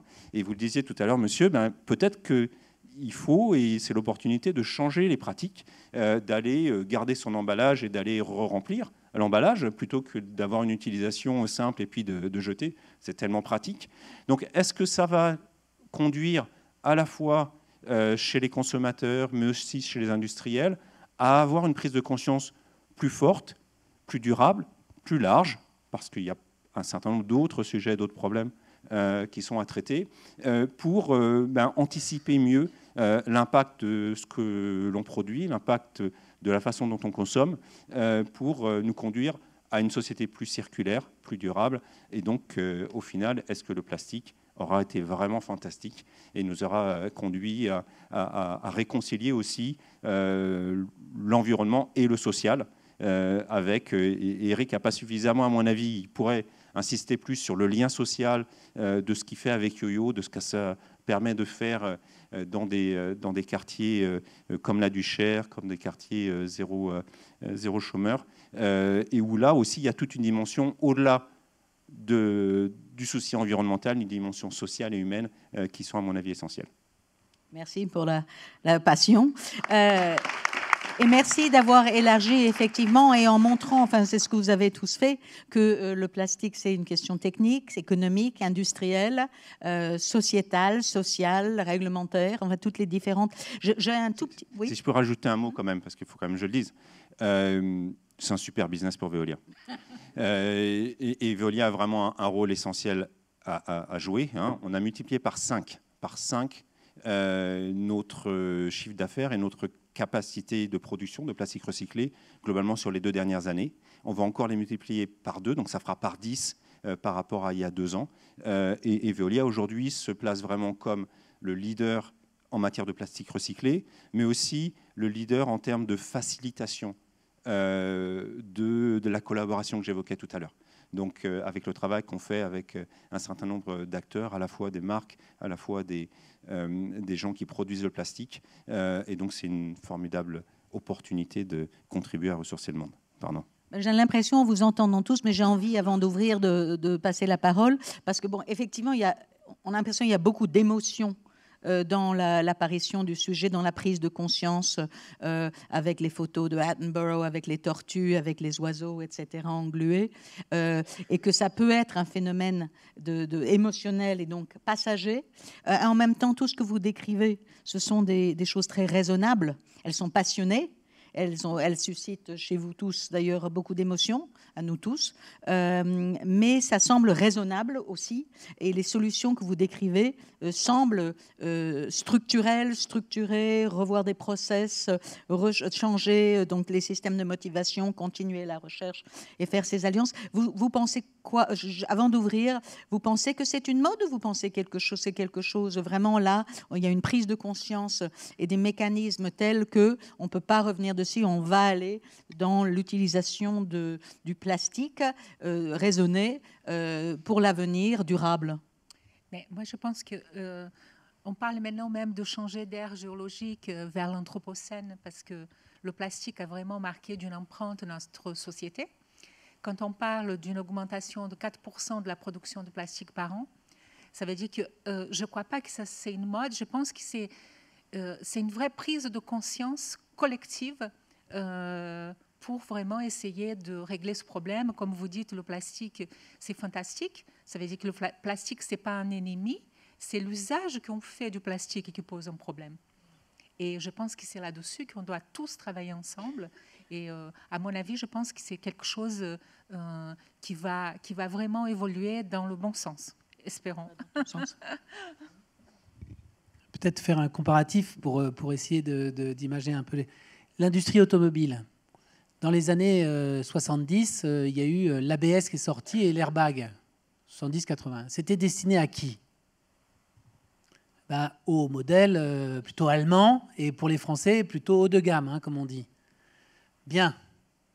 Donc il y en avait qui pouvaient se payer une sécurité et puis d'autres qui pouvaient se payer rien. Donc, qu'est-ce qui s'est passé? Il y a eu une prise de conscience, d'accord? Et aujourd'hui, vous ne pouvez plus acheter un véhicule dans le monde, où que ce soit, sans qu'il y ait ceinture, airbag et ABS. Où que ce soit. Je dirais que globalement, l'industrie automobile est allée vers quelque chose d'assez radical pour pouvoir agir sur la sécurité. Et ce n'est pas fini, on parle de la voiture, etc., autonome. Le principal intérêt de la voiture autonome, c'est la sécurité. Et puis après, c'est le temps passé dans sa voiture qui permettrait de faire autre chose que de conduire. Moi, j'imagine que, et Yo-Yo d'ailleurs est un peu cet airbag, c'est-à-dire que quand vous avez une récompense ou un intérêt à faire, même si vous n'êtes pas dans une logique d'écologie, vous allez le faire parce que ça sera votre intérêt. Et je pense qu'en appuyant sur ce levier-là, je pense qu'il y a beaucoup de choses à imaginer. En tout cas, l'avenir, il est certain que ça ne peut pas être ce qu'on voit aujourd'hui. Et ce que j'apprécie dans la vision de Laurent, c'est le fait que le temps, vraiment, je pense qu'il va se passer très peu de temps entre ce qui se passe aujourd'hui et le zéro déchet. Très peu de temps. Voilà. Parce que les marques vont le prendre. L'écologie RSE, c'est positif. Moi, j'ai beaucoup apprécié une fois la décision, je crois que c'est Emmanuel Faber qui l'a fait, ou Franck Ribou, je me rappelle, je crois que c'est Emmanuel Faber. Il a décidé qu'il n'y aurait plus de patron de développement durable chez Danone. Ah bon? Mais comment tu fais? Nous, c'est quelque chose d'important pour nous. Non, il n'y en a plus. Zéro. Très bien. Et il a réintégré en fait la fonction chez les DG. Et donc incitiver les DG qui avaient un bonus spécifique sur ça. Je m'en souviens très bien, un bonus conséquent d'ailleurs. Qu'est-ce qui s'est passé? Vous aviez un rythme aligné, car les patrons de développement durable chez Danone avaient à peu près des jobs qui duraient 5-6 ans, et le DG 2 ans, 2 ans et demi. Et donc le DG qui arrive dans un pays et qui a un petit objectif par-ci par-là de développement durable, c'est pas très grave s'il ne l'atteint pas. Par contre, les objectifs de vente, de mise en ligne, etc., c'est très important. Et donc, il a réaligné les objectifs business à l'objectif environnemental. Voilà ma réponse. C'est qu'à partir du moment où les marques vont vont réaligner leurs objectifs, et c'est le cas, derrière le consommateur, il sera en accord et on aura un monde qui, à mon avis, générera plus de matière. Et donc, pour Veolia, pour repartir sur l'exemple de Laurent, ça générera donc plus de volume et donc plus d'activité. Donc, normalement... plus de rentabilité, tout simplement. Voilà. Oui, c'est ça. Moi, je pense, mon propos au départ, c'est l'homme. L'homme est au cœur de tout, quoi. Je veux dire, si aujourd'hui vous voulez vivre dans un monde où effectivement il y a la pauvreté, il y a des déchets partout, On ne parle pas de l'espace, mais déjà l'espace, ça devient aussi quand on commence à parler de Mars, regardons déjà ce qu'on en fait autour. Donc je pense que c'est autour de ça. Et moi, j'ai 2 exemples, parce que vous parliez des pickers, l'un des gens qui vont collecter, puis moi, je vais vous parler de mes enfants. Je crois que l'éducation, elle est très importante, c'est accompagner les gens. C'est-à-dire que, encore une fois, c'est l'homme. C'est-à-dire que dans la société, si vous ne les accompagnez pas, alors de différentes manières, en leur donnant les outils, l'incentive, comme vous dites, monétaire, ou de permettre aux gens de s'exprimer, de raconter, vous n'y arriverez pas. Moi, mes enfants, quand je me lavais les dents, quand ils étaient petits, je me faisais incendier parce que je laissais couler l'eau. Quand je prenais ma douche, je laissais couler l'eau. Et aujourd'hui, donc, il y a 3 poubelles. Donc, voilà. Eux, c'est déjà dans le mindset. C'est même dans la consommation. C'est-à-dire que chez moi, j'aime beaucoup les livres. J'avais la famille qui était imprimeur. Il y avait des imprimeurs de la famille, etc. Et ma fille aime aussi lui. Elle me dit aujourd'hui, moi, il n'est pas question. De toute façon, je vis dans un espace restreint. Ce livre, il m'a servi qu'une seule fois. Donc, j'ai dématérialisé. La musique, pareil, donc je ne consomme plus mon CD, etc. Donc ils sont déjà l'éducation dans autre chose. Il y a une prise de conscience pour moi importante, et on n'est pas dans une famille réellement de bobos. L'autre exemple, vous disiez, c'est effectivement l'Asie et l'Afrique, avec 10 fleuves qui sont importants, qui drainent tout ça. Un exemple en Indonésie. Ce produit commence à avoir de la valeur. Et donc ces gens, c'est bien qui bénéficient de tout ça. Donc on accélère. Le travers, c'est qu'ils ont compris, parce qu'ils ne sont pas plus bêtes d'autres, que comme ça avait de la valeur, toutes ces bouteilles qu'on ramassait, quelque part, il y en a certaines que je vais pouvoir vendre plus cher. Et on a observé des gens qui ramassaient et donc qui se mettaient dans le fleuve à côté, parce qu'ils ont compris qu'en Europe, on faisait la différenciation par la flottaison.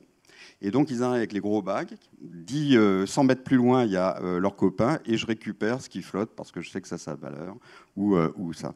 Donc, il faut, là aussi, accompagner, éduquer les gens, parce que, et donc ça fait partie d'une économie, et c'est notre responsabilité aussi, parce que sinon, on va faire peut-être pire que là où on voudrait nettoyer, on va remonter la pollution à d'autres endroits. Donc, l'homme, il est clé. C'est pour nous que nous faisons ça. Et pour les générations, évidemment, qui viennent. Voilà, c'était tout. Moi, je peux rajouter un mot, mais je vais juste là abonder dans votre sens. D'abord, je peux faire une annonce. C'est quand on passe à la télé, des fois on dit ouais, je peux dire bonjour à Georgette. Moi, je peux dire bonjour. J'ai mon papa et ma maman dans la salle là, pour la première fois. Donc bonjour papa, bonjour maman. Et je vous dis pourquoi je le dis. C'est que en fait, je dis parfois, et ma maman, elle n'aime pas que je dise ça. Je dis parfois que, en fait, sur ce que vous indiquiez, j'ai beaucoup de confiance en, on va dire, la génération future. Quelque part, je dis la génération de mes parents a été la génération, quelque part, où on pouvait consommer, où le monde était sans limite et on pouvait se permettre, entre guillemets, de polluer, parce qu'on ne comprenait pas l'impact environnemental. La mienne est plus celle qui a commencé, le thème du développement durable a commencé à apparaître.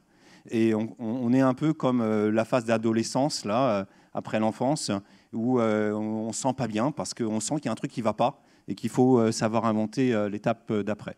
Et j'ose espérer que la génération de mes enfants et celle d'après arrive effectivement à l'étape adulte, quelque part, où on sait dépasser ces 2 premières étapes de l'enfance et de l'adolescence, avec une connaissance et une compréhension plus vaste, plus large de l'impact de ce que l'on fait, et pour trouver effectivement des solutions plus durables.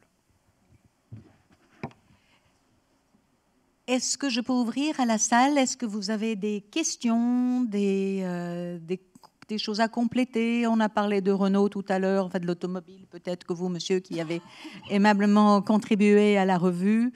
Est-ce que vous avez des questions? Et on a oui, il va y avoir plein de questions sur cette... On a des micros, Sophie, descend. Alors, il y a une personne. On va commencer ici avec. On va commencer là. Et ensuite ici, ensuite Amélie. Monsieur Gallon. Bonjour à toutes, à tous. Je m'appelle Tony Gallon, je suis jeune retraité du groupe Renault, donc ça date de quelques mois, et j'ai lancé une initiative privée qui s'appelle ICRM, Impulse Circular Raw Materials. Donc ce n'est pas pour vous vanter cette initiative que je prends la parole, c'est surtout de mettre en avant certains propos. J'ai noté les propos de M. Auguste qui dit aujourd'hui le plastique, c'est fantastique. Oui, c'est certain. C'est aussi très compliqué. Aujourd'hui, les usages vont se faire multiples et variés, et plus on va monter dans ce spectre, plus ça va être difficile de le développer. Et qui dit développer, il faut être absolument vigilant pour pouvoir le récupérer et surtout pouvoir le préparer pour en faire un second usage. Et là, je vais accentuer je reprends les propos qui ont été dits. Le temps passe. Aujourd'hui, le temps passe très vite. Aujourd'hui, on s'aperçoit qu'il y a des volumes gigantesques qui malheureusement ne sont pas valorisés. Donc, et je voudrais insister sur un point, puisque j'ai initié au sein du groupe Renault les boucles courtes économie circulaire. En 2007, il n'y a rien qui existait. Donc j'ai essayé de provoquer, j'ai essayé de faire émerger au sein du groupe Renault un certain nombre de choses, tant au niveau de l'ingénierie, les concepteurs, tant au niveau de la direction des achats, pour qu'ils prennent conscience qu'il y avait de la ressource nécessaire. Mais ce que je veux surtout insister aujourd'hui, c'est le fait que dans le mode de l'éducation, bien sûr, notre jeunesse, nos jeunes cadres, nos jeunes techniciens, techniciennes, etc., travaillent sur des comportements individuels. Très bien.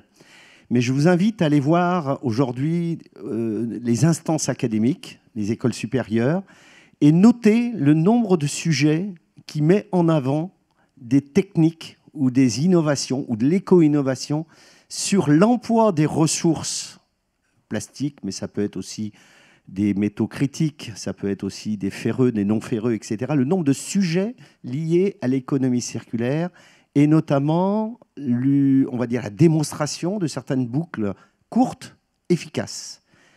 Moi, j'ai essayé de monter un certain nombre d'instances. Je me suis rapproché d'un certain nombre de groupes aujourd'hui pour essayer de favoriser le nombre de sujets obligatoires sur les projets de fin d'études de grandes écoles. Parce que demain, vous allez collecter un nombre incroyable de déchets flottants, marins, des filets de pêche, nos poubelles, tout simplement. Il y a un chiffre qui a été donné tout à l'heure par rapport à ce qui est mal trié. Eh bien, demain, il va falloir trouver des usages. Ces usages, aujourd'hui, je suis navré de vous le dire, mais il y a très peu de jeunes étudiants qui travaillent sur le sujet. Et ça serait vraiment intéressant de faire émerger des nouvelles tendances sur le sujet. Je peux juste réagir, hein, d'abord, bien sûr, pour dire que je monte complètement dans votre sens. Hein. On a parlé de recyclage, mais d'abord réutilisation, les boucles courtes. Je pense que c'est essentiel et c'est là qu'il faut travailler tous collectivement, encore une fois, les consommateurs, les industriels. Là où je veux rester optimiste, c'est effectivement le plastique, c'est compliqué et les résines nouvelles qui sont mises en place, etc., n'ont pas traditionnellement pris en compte cette dimension recyclage ou réutilisation. J'étais hier à Lisbonne chez un converteur, un transformateur, hein, dans l'étape du plastique. Il y a encore une fois les gens qui font les matériaux, je crois que j'ai dit tout à l'heure, hein, les gens qui vont préparer les emballages, les marques, les automobilistes et autres, et puis les gens qui récupèrent. Ce converteur travaille vraiment là maintenant sur le design des emballages et intègre depuis peu, hein, la dimension recyclage. Et il me disait vraiment que ça fait moins d'un an qu'il se pose réellement la question pour permettre de concevoir des emballages qui vont être plus faciles à recycler. Et j'aurais proposé une collaboration avec un chimiste pour qu'on se mette vraiment autour de la table ensemble et qu'on permette demain d'avoir des solutions qui vont être plus faciles à recycler, à réutiliser, tout en prenant en compte les besoins grandissants de l'industrie. Moi, je prends le point aussi pour l'Institut, puisque déjà, avec notre comité de prospective qui inclut Nicholas Stern, qui dit la même chose que vous sur le fait que l'inaction coûte tellement plus cher que l'action. Mais donc, notre comité de prospective a écrit une lettre au président du CNRS pour dire qu'il faut plus de recherche sur vos sujets, sur l'impact des plastiques, sur les impacts sur la planète et sur la santé humaine. Et donc, du coup, tout petitement, on va essayer aussi de pousser, puisqu'on fait des conférences sur les matières rares et les réutilisations, peut-être pousser aussi avec des écoles, ou les amener au comité de prospective à écrire des lettres à d'autres que le président du CNRS pour qu'il y ait plus de jeunes techniciens, chercheurs, etc., que les grandes écoles se penchent davantage sur cette question. Oui, alors, oui, on fait appel à candidature aussi, donc on lance des projets. Hélène MacArthur lance des projets aussi à l'extérieur, etc. Il faut qu'effectivement ça vienne, que ce soit maintenant un rythme régulier, qu'on soit abreuvé derrière régulièrement, avec la difficulté de tous les projets qu'il va y avoir. Alors, moi, j'ai juste une question, parce qu'on a parlé que le plastique est magique, que, voilà, moi, je suis aussi d'accord, disons, pas complètement. Parce que qu'est-ce qu'on fait avec ce plastique à usage unique qui n'est pas rentable et qui n'est pas recyclable? Je veux dire, moi, je pense que c'est là qu'il faut aussi qu'on joigne nos forces, parce que je pense qu'il faut aussi des forces politiques européennes, vraiment, peut-être pour interdire tout plastique à usage unique, non rentable, je veux dire, non valorisable. Voilà. Quelle est la solution? Parce que ça, il n'y a pas une solution technologique au problème. Et on le voit apparaître en Europe, mais par exemple au Rwanda, les sacs plastiques ont été interdits. En Inde, sur certains États, l'État de Bombay, de Mumbai, par exemple, a interdit les usages uniques. Donc, cet encadrement réglementaire est en train absolument de se développer. Et bien sûr, le plastique, c'est fantastique, mais moins de plastique, c'est encore plus fantastique. Quelque part, enfin, moins d'utilisation d'emballage non raisonné, c'est ce qu'il faut, quoi.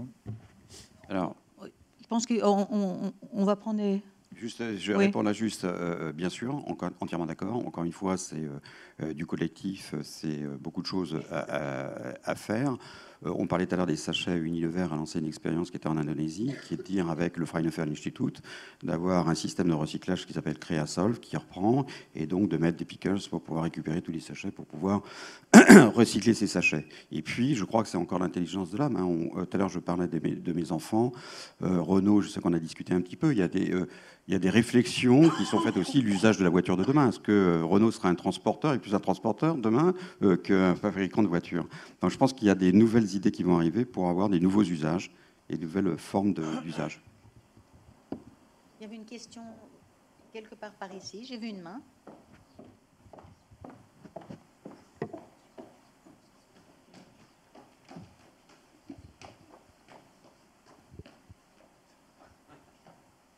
Bonjour.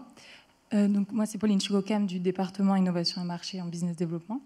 Donc j'ai une question concernant les limites du modèle de récompense pour le tri à la source. Est-ce qu'on pourra récompenser tout le monde avec ce système sur la base de partenariat? Et est-ce que l'approche punitive, donc il s'agit de mettre des amendes, par exemple, pour les habitants qui ne trient pas, pourrait marcher?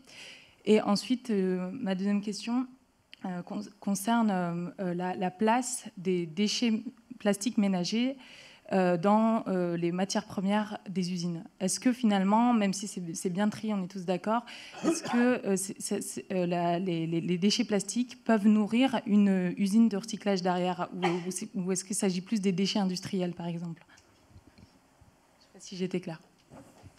Alors, la récompense, est-ce qu'on peut se payer la récompense pour créer de l'action? En fait, c'est un peu ça que vous dites, à grande échelle.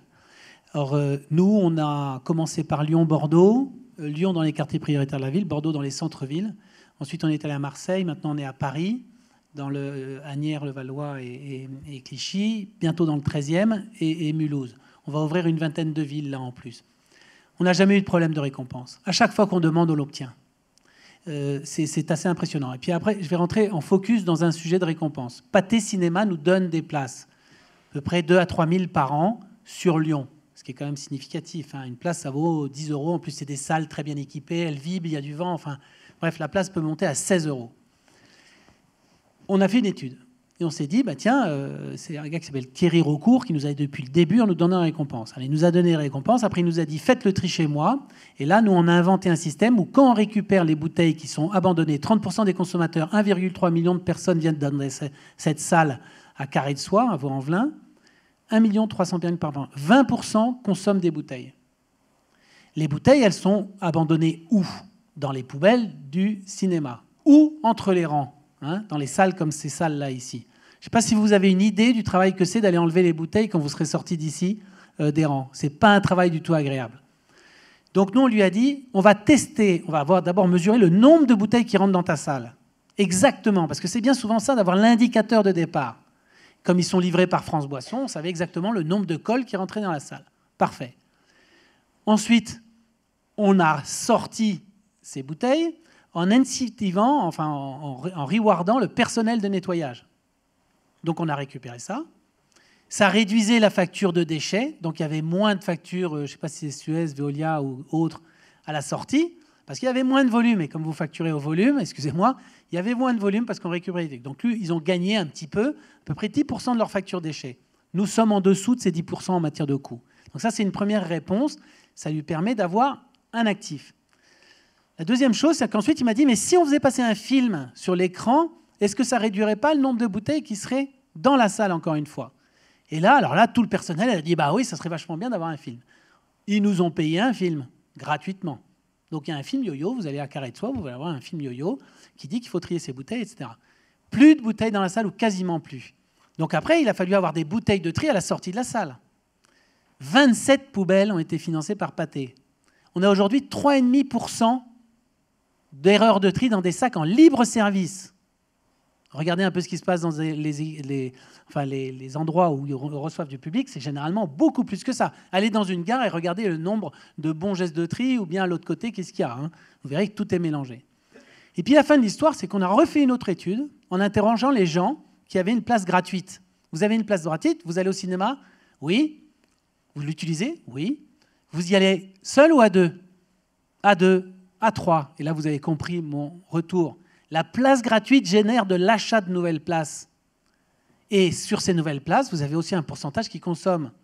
Et donc pour Pathé, une place donnée, c'est 2,6 places achetées, plus le reste qui va bien sur les fameux 20% qui consomment des bouteilles. Donc l'histoire, elle est très circulaire, vraiment circulaire. Il n'y a pas de charité, il n'y a rien là-dedans. Il y a un business un peu plus durable, une récompense qui a un effet direct et indirect très très fort.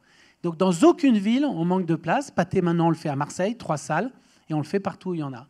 Donc, je ne dis pas que ce n'est pas un sujet, mais en tout cas, c'est certainement la récompense. En plus, il y a plein de marques qui souhaitent donner des choses durables, etc., à des gens qui agissent plus et mieux. Donc, je pense qu'il est vraiment fort. On s'interroge aussi à la micro-monnaie, c'est-à-dire de dire à chaque fois qu'il y a un geste, est-ce que ça ne peut pas générer 1 ou 2 centimes sur un compte, et à la fin, tous les 2 mois ou 3 mois, on récupère cet argent. Voilà. Sur la deuxième question. Sur les déchets ménagers et industriels, est-ce que pour nourrir une usine, tu veux répondre à ça? Une usine, oui. Je pense que très, très clairement, il y a de quoi. Aujourd'hui, il y a énormément de plastique dans les ordures ménagères. Si on sort cela dans des filières, il y a tout à fait la place pour créer des usines et de l'emploi sur ce sujet. Et l'engagement des marques, des principales marques en termes de taux de matières recyclées utilisées dans leurs emballages, il y a des engagements forts à horizon 2020-2025. Ils parlent spécifiquement de plastique qui viendrait d'utilisation par les consommateurs et pas des déchets qui viendraient de l'industrie. Donc il faut absolument être capable d'intégrer ces plastiques qui sont issus de la consommation des individus. Et c'est là que la problématique du tri, de la qualité de ces matières est importante. Et c'est là que ce que fait Yoyo, par exemple, est vraiment intéressant parce que plus ce tri est fait à la source, donc par le consommateur, plus il est efficace et moins il coûte au final. Merci. Amélie, tu avais une question?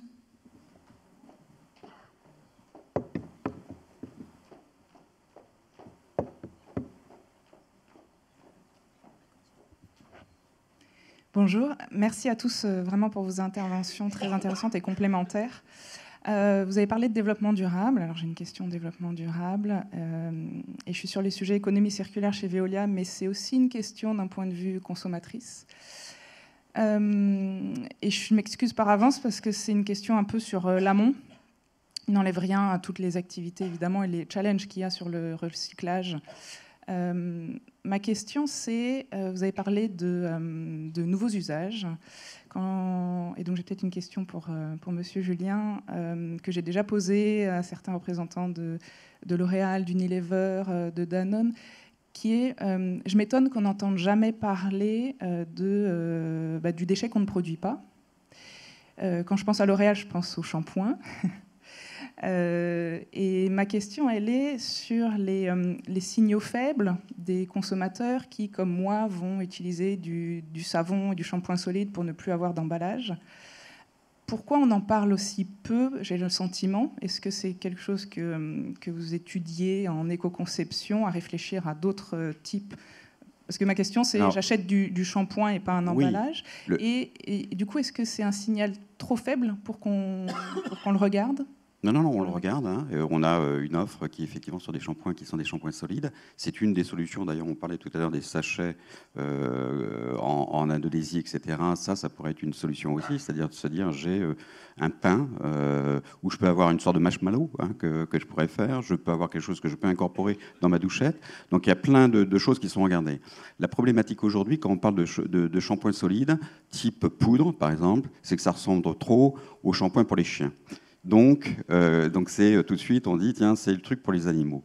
Donc là, il y a tout un travail d'éducation aussi. Je crois qu'il y a des gammes, il faut réfléchir sur les gammes, comment les porter, comment les amener, à quel endroit pour que ça émerge, ça puisse continuer. Il y a aussi des systèmes, aujourd'hui, on n'est pas limité qu'à la chimie, on regarde aussi la cosmétique instrumentale, donc avec de la physique, avec d'autres choses. Pas vous en dire plus, mais bien sûr, ça fait partie de tout ça. Encore une fois, je vous disais tout à l'heure, Spot, qui est notre outil, qui permet de faire intègre la formule à l'intérieur. Alors, vous disiez tout à l'heure, on intègre donc même l'usage. C'est-à-dire qu'aujourd'hui, un shampoing, ce qui coûte le plus cher environnementalement parlant, c'est l'eau chaude que l'on va consommer pour ce shampoing-là. Donc tout ça est intégré et à chaque fois, encore une fois, on parlait tout à l'heure, il faut qu'il y ait des mesures et que tout produit qui sorte sur le marché ait un impact plus faible. Alors le temps, il peut être long, un temps quand on parlait tout à l'heure de nouvelles technologies qu'il y a, on parlait aujourd'hui, 2022, 2023, au-delà, il y a des temps d'adaptation. Parce qu'un shampoing, ça paraît simple comme ça, mais pour le rendre vraiment solide, c'est un peu plus compliqué. Avec toutes les propriétés que l'on souhaite avoir, c'est-à-dire de dire à la fois c'est une base lavante, mais c'est aussi un produit qui va soigner le cheveu, qui va le traiter. Donc c'est toujours le rapport entre la demande immédiate et l'urgence, et puis le temps de recherche, le temps de développement, le temps de technologie qui doivent amener. D'où à chaque fois tous ces investissements qu'on fait tous pour aller plus vite. Mais oui, on regarde tout ça. D'autres questions? Vous avez d'autres questions? Ben oui, moi je m'étonnais. Patrick. Courte.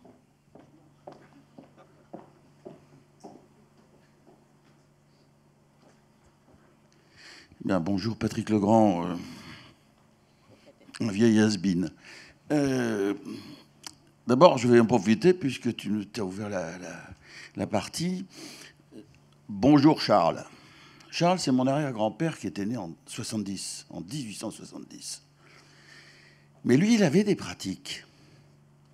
Je voudrais qu'on n'oublie pas toutes celles-là, sous prétexte de substituer à toutes ces pratiques qui existent encore, même à la campagne en France. Même à Paris, à Belleville, là. D'ailleurs, regardez, en arrivant, en arrivant, j'ai ramassé 30 grammes de plomb, d'étain, d'un alliage qui sert à équilibrer vos roues de voiture. Et quand j'étais petit, quand j'avais des enfants petits, qui me faisaient des remarques sur mon robinet aussi, c'est avec ça que je faisais les soldats de plomb. Parce que quand la voiture tutoie le trottoir, elle perd son équilibrage. Et on partait le samedi après-midi du côté de Belleville. On se faisait 3 kilos de ce petit alliage. Vous imaginez pas les soldats de plomb qu'on a fait. Bon. Mais mon grand-père, c'est mon grand-père, mon arrière-grand-père qui m'a introduit à ça. Donc il doit bien y avoir encore des morceaux de psychologie sociale archéologique sur lesquels on peut se baser. Et je trouve que moi, déjà, je remarque une chose, c'est que personne n'a accusé le client final. Ça m'amène d'une première question. Il faudrait tout de même aussi que les producteurs de plastique, de temps en temps, fassent la même chose. Quand j'entends le délégué général au plastique, Hubert Alles, me dire « Oh ben nous, on fait ça parce que nos clients nous le demandent », je dis ça va pas, ça. Et je dis attention à Veolia, je dis attention. Parce que ces gens-là, ils n'hésiteront pas à vous mettre le nez dans la merde puisque vous êtes à la fin de la chaîne, en disant, bah, écoutez, non, ils sont allés tout seuls, etc. Bon, alors évidemment, il y a L'Oréal, il y a Renault, etc. Mais ça, c'est le problème. Donc, d'abord, il y a des gens qui ont réfléchi là-dessus, qui avaient des pratiques, et probablement qu'en Afrique ou dans ces pays asiatiques qui souffrent de ces étalages, il y a des pratiques qu'il ne faut pas mettre en cause ou faire disparaître, parce que c'est aussi des moyens de vivre, des moyens d'exister, au-delà même de la survie. Mais en plus, il y a des résistances, des lobbyistes, comme on en connaît si bien en France et comme le gouvernement ne sait pas très bien les remarquer ces temps-ci. Je parle à la chasse, peut-être. Eh bien, ces gens-là sont encore sur un modèle ancien. Et là, il y a à lutter. Le deuxième point, pour finir, ce n'est pas parce qu'on ne sait pas encore grand-chose sur la situation des océans.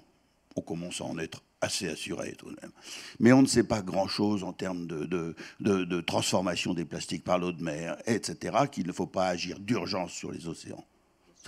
Parce que là, on a un poumon de la Terre qui est en train, non seulement par le climat, d'être massacré, mais en plus par ces petites choses, toutes petites, qui transportent des bactéries peut-être, mais qui aussi asphyxient la totalité.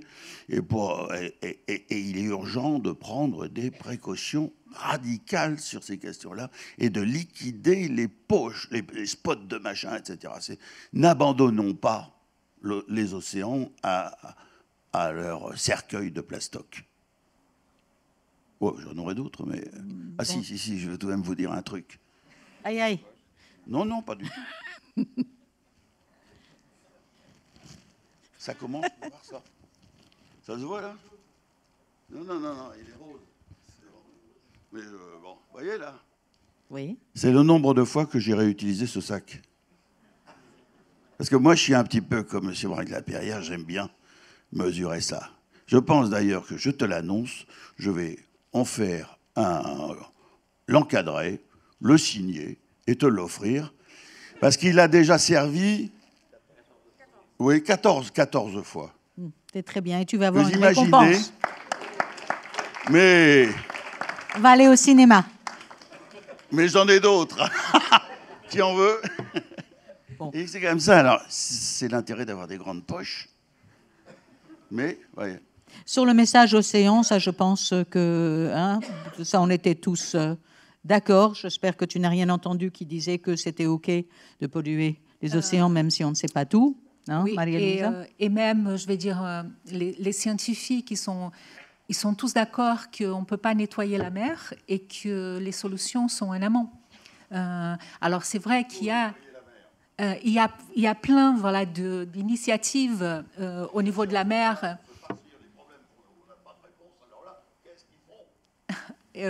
C'est vrai qu'il y a des initiatives comme les nettoyages des plages, des bords de rivières. Après, il y a les petits jeunes là, qui veulent vraiment aller au milieu de l'océan Atlantique, de l'océan Pacifique, en essayant de nettoyer la mer. Mais quand vous voyez la taille des petits plastiques en mer, je veux dire la majorité fait entre 1 et 2 mm, mais tout nettoyage est impossible. Je veux dire, c'est pas une solution. Je veux dire, il faut vraiment qu'on réfléchisse en amont Et il ne faut pas qu'on se déculpabilise en disant ah oui, on peut polluer parce qu'il y aura quelqu'un qui va nettoyer la mer. Ce n'est pas possible. Je veux dire, il ne faut pas attendre que les autres règlent notre problème, qui est vraiment fermer le robinet. Non, mais pour revenir, donc il y a effectivement l'urgence, c'est fermé. Ça n'empêche pas, et je l'ai bien dit au départ, d'avoir des expériences à côté et de continuer à faire des choses. Mais il faut toujours avoir en tête l'usage. C'est-à-dire que ce que je vais récupérer, qu'est-ce que j'en fais derrière? Je vous donnerai pour exemple, c'est Adidas qui avait par exemple récupéré, donc eux, les fibres qu'ils utilisent, c'est du polyamide, donc récupérer tous les filets qu'il y avait. La problématique, c'est que le filet n'est pas du tout la même catégorie de plastique qu'ils ont, que la dégradation qu'il y avait, c'est-à-dire qu'ils avaient capté. Donc, ils ont mis pendant 1 an avant de trouver un process vraiment qui permette de le faire. Donc, il faut toujours penser à chaque fois, quand on le fait, c'est qu'est-ce que je vais faire, combien j'ai besoin, de le rendre durable aussi. On revient toujours sur les mêmes choses. Mais entièrement d'accord, si on peut faire des choses, faisons-les. Tout est bon. C'est sûr que les actions de sensibilisation sont très, très importantes, mais je pense que, comme vous avez dit, le plastique qu'on récupère en mer, déjà, mais il faut y aller. Hein. Il y a le bateau, il y a l'énergie, il y a l'essence, il y a tout ça pour le récupérer. Et après, ce plastique, il est mélangé. Ça veut dire qu'il y a différentes formes, différentes couleurs, mais aussi différentes compositions chimiques. Et on ne peut pas le trier. Je veux dire, oui, on peut faire des baskets Adidas, comme voilà, on fait la publicité. C'est bien d'avoir ce côté-là, mais ce qu'il faut se dire, c'est qu'une fois polluée, on ne peut plus nettoyer la mer. Ça veut dire qu'il ne faut pas la polluer. Pour nous, les scientifiques, on dit que le meilleur plastique est celui qui n'a pas été produit. Alors...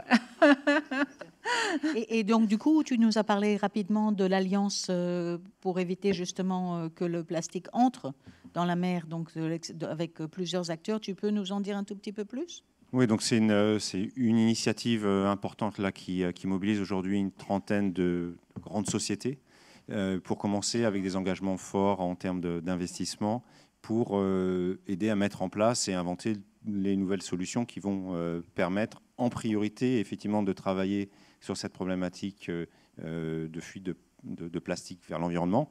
Le thème de la mer déjà polluée et de ce qui est à faire est aussi bien sûr un thème abordé, mais c'est vrai que l'urgence telle qu'elle est perçue, c'est d'arrêter le robinet.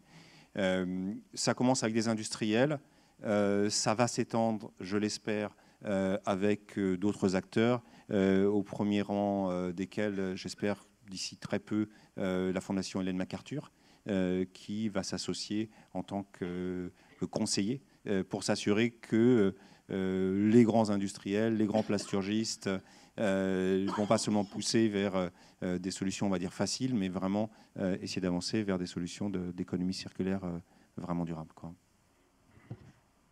D'autres questions?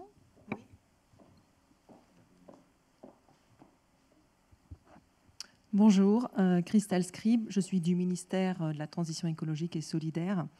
Alors en fait, ce problème, bien évidemment, il est mondial et moi je vais souvent à Eurostat en fait rapporter les chiffres français sur les déchets. Alors au niveau de la production de déchets, on est dans la moyenne européenne, ça c'est pas un problème. En revanche, au niveau du recyclage et notamment du plastique, on est souvent pointé du doigt comme étant les mauvais élèves européens. Et j'aimerais savoir, d'après vous, en fait, pourquoi? Et est-ce qu'il y a des bonnes pratiques ou des choses qu'on ne fait pas en France, qui sont faites ailleurs et qui permettent d'augmenter ce taux de recyclage chez nos voisins? Voilà, merci. Alors là, je prends plutôt mon ancien job, mais très clairement... D'abord, au niveau européen, les statistiques sont basées sur, je dirais, des éléments fondateurs différents. Donc je pense que chacun peut y aller de sa statistique. Je sais, c'est une remarque un petit peu globale depuis des années d'études de chiffres européens. Je connais des pays qui publient des taux de recyclage des plastiques extrêmement élevés, qui c'est basé vraiment sur du sable. Donc je pense qu'il faut prendre un peu de recul par rapport à ça. En France, on a quand même des services publics qui se sont emparés de tout. D'ailleurs, ce sont vos clients, de tout ce sujet. Donc en fait, monsieur paye à un éco-organisme qui paye à une collectivité locale. La collectivité locale, il y a 1100 contrats de collectivité locale en France. Donc déjà, par cette réponse, il y a à peu près une centaine d'entreprises qui font le chiffre d'affaires des co-emballages. Après, le reste, c'est des toutes petites entreprises. Et il y a 1000 contrats de collectivités locales qui sont en fait entièrement libres de mettre le cahier des charges en branle. Et vous avez compris le temps qui passe. Si, je vais vous donner quelques exemples à chaque fois. Si vous voulez changer un sticker sur un bac de tri, d'accord ? Combien faut-il de temps pour faire toute la France ? 10 ans. Un sticker sur un bac de tri. Donc vous avez compris que, en fait, cette espèce de rupture de charge, de stop and go, alors qu'il y a des alliances qui créent, ne peut pas tenir la route durablement si vous voulez accélérer. Hein. Si vous voulez garder le rythme actuel, qui est de 1% de plus par an, il n'y a pas de problème, ça va très bien fonctionner.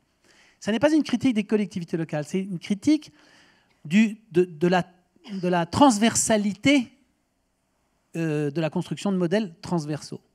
Ça c'est un problème, c'est qu'en fait, chacun y va, il y a un silo collectivité locale, bon, bah, très bien. Certaines réussissent, hein, par exemple la Vendée, premier département de France. Grosso modo, vous prenez tout l'ouest de la France, ça marche très bien. Et puis, vous rapprochez du sud, ça marche beaucoup moins bien. Mais les bonnes pratiques sont parfois éloignées de 50 km. Et vous avez une collectivité qui a un très bon taux et qui, après, il restera les quelques marges sur lesquelles il y a un sujet. Mais voilà, donc ça, c'est la première remarque. La deuxième remarque, c'est le fait qu'il y ait un bac de recyclage. Il est souvent complexe à comprendre. En vrai, nous sommes des experts, mais peu de gens. Moi, ma mère m'appelle toutes les semaines pour savoir si je le mets dedans ou pas. Bon, ça me fait très plaisir de l'avoir au téléphone, mais en vrai, c'est compliqué pour les gens. C'est aussi compliqué pour les gens, pour les jeunes. Le recyclage, le geste de tri marche très bien jusqu'à 16 ans. Entre 16 et 35 ans, il devient complètement, quasiment nul. Pourquoi ? Ben, vous avez peut-être des enfants où vous êtes suffisamment jeune pour vous en rappeler. Aujourd'hui, c'est la coloc. Les jeunes ne peuvent plus louer tout seuls un appartement. Avant, nous, on pouvait peut-être l'acheter. Eux, ils ne peuvent même plus louer parce que ça devient complètement dingue. Donc, ils sont en coloc. En coloc, vous avez donc une espèce d'immeuble à l'intérieur de l'appartement. Chacun y va de son geste et donc il y a une rupture. Comment faire pour prendre cette population-là de 18 à 35 ans et l'emmener au tri ? Ce n'est pas un sujet que sait gérer la collectivité locale. Et pourtant, c'est son intrant. Vous voyez ce que je veux dire ? C'est plutôt à toute une série d'acteurs, et notamment aux marques, à un moment donné, à avoir un espèce d'engagement, un contrat de confiance vis-à-vis d'eux, et on résoudra ce problème-là. Et puis, la dernière chose, c'est le fait qu'il y a quand même pas mal de doutes. Et donc, sur ce sujet des plastiques, il y a un vrai sujet de doute sur savoir comment c'est réutilisé. Voilà mes réponses. Elles ne sont pas globales. Mais en tout cas, ce que je peux te dire, c'est qu'il y a peu de choses à faire pour que ça s'améliore très, très, très facilement. En vrai, hein. Vraiment peu de choses à faire.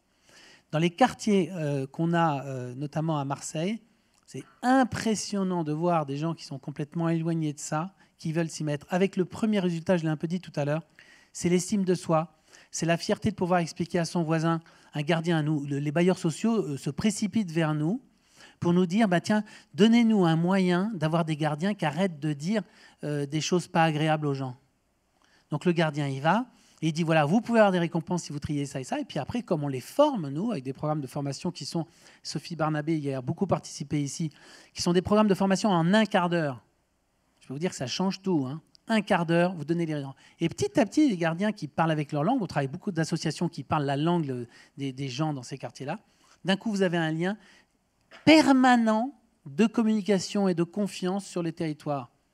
Car pour aller mieux, il y a plein de collectivités qui disent « Ah ben, je vais faire une campagne de communication formidable. » Mais si elle est faite tous les 3 ans et qu'elle n'est pas finalement durable, vous dépensez de l'argent public et vous avez très peu d'effets. Donc moi, je crois à une ville qui a toute une série de têtes de réseau qui peuvent agir pour l'intérêt général, notamment à travers de l'écologie. Voilà.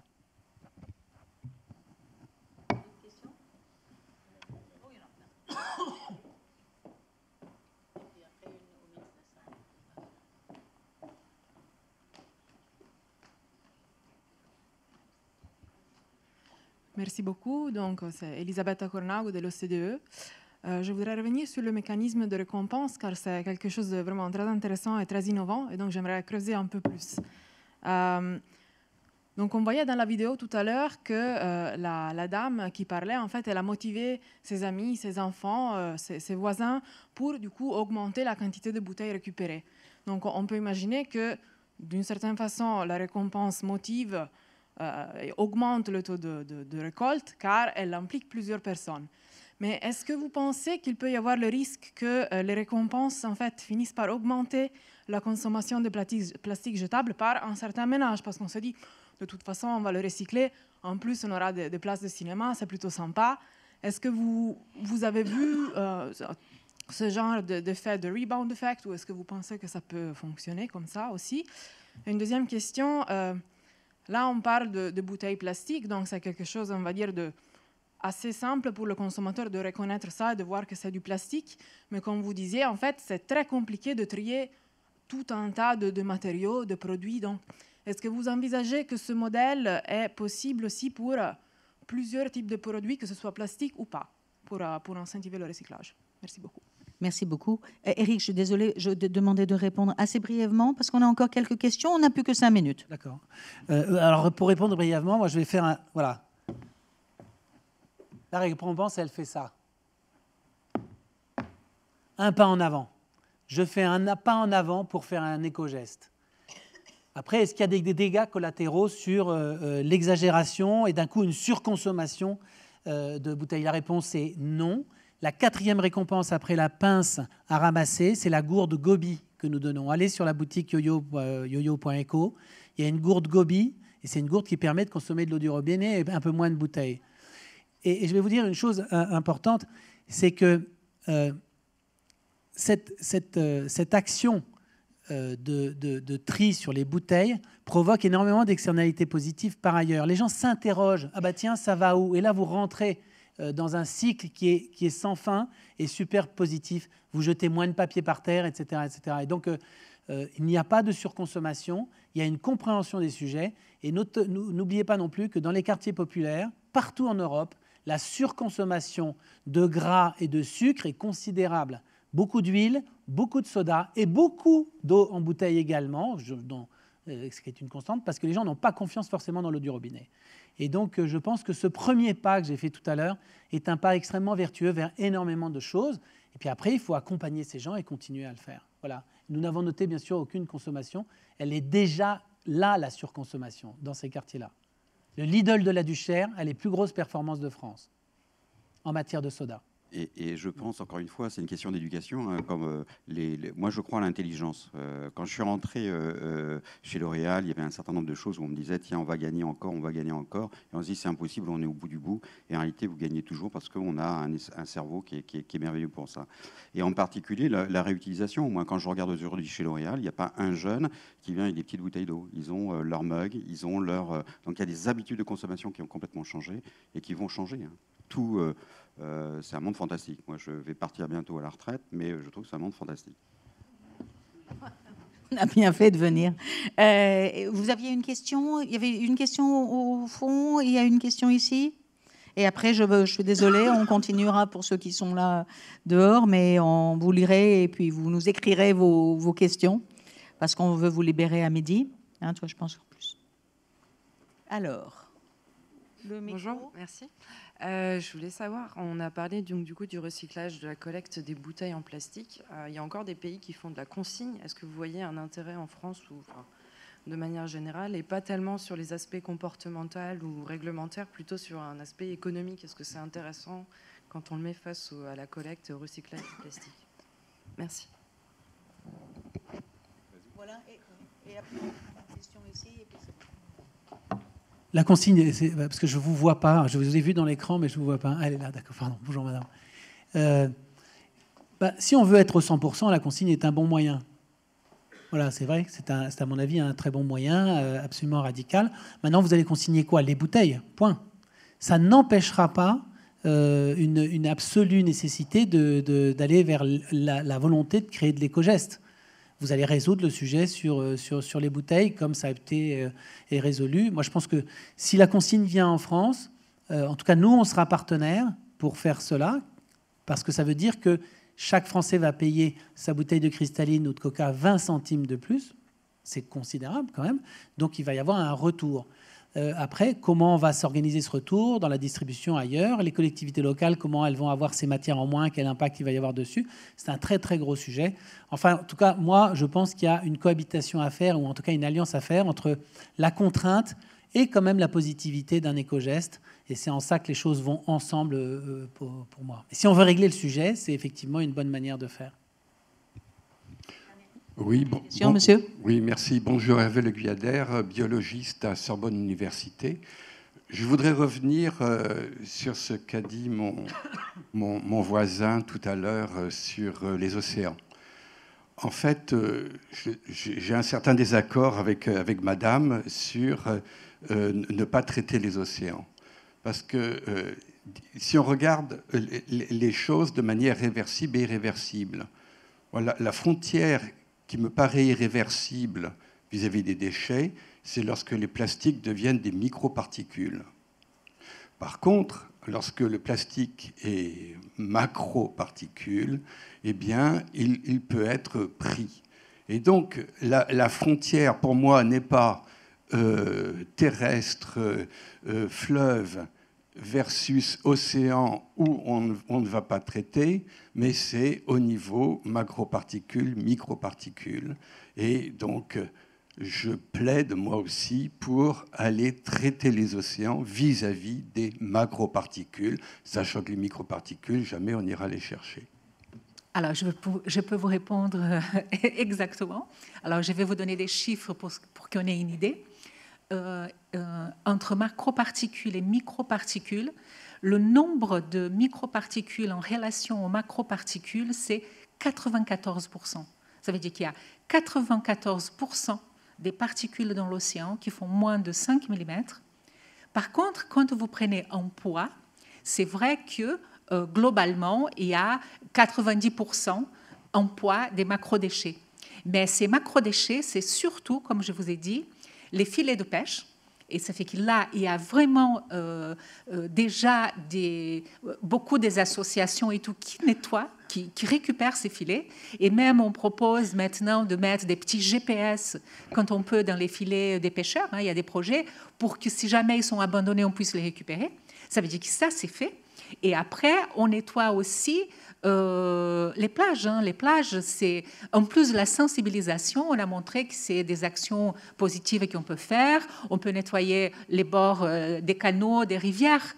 Mais pour vous expliquer, quand je vous dis que c'est pas possible de nettoyer la mer, par rapport aux 8 millions de tonnes de plastique qui rentrent dans les océans chaque année, nous, les scientifiques qui allons en mer récupérer les plastiques par nos filets planctoniques et tout, on trouve 1% des plastiques qui sont censés être dans l'océan, dans les surfaces des océans. 1%.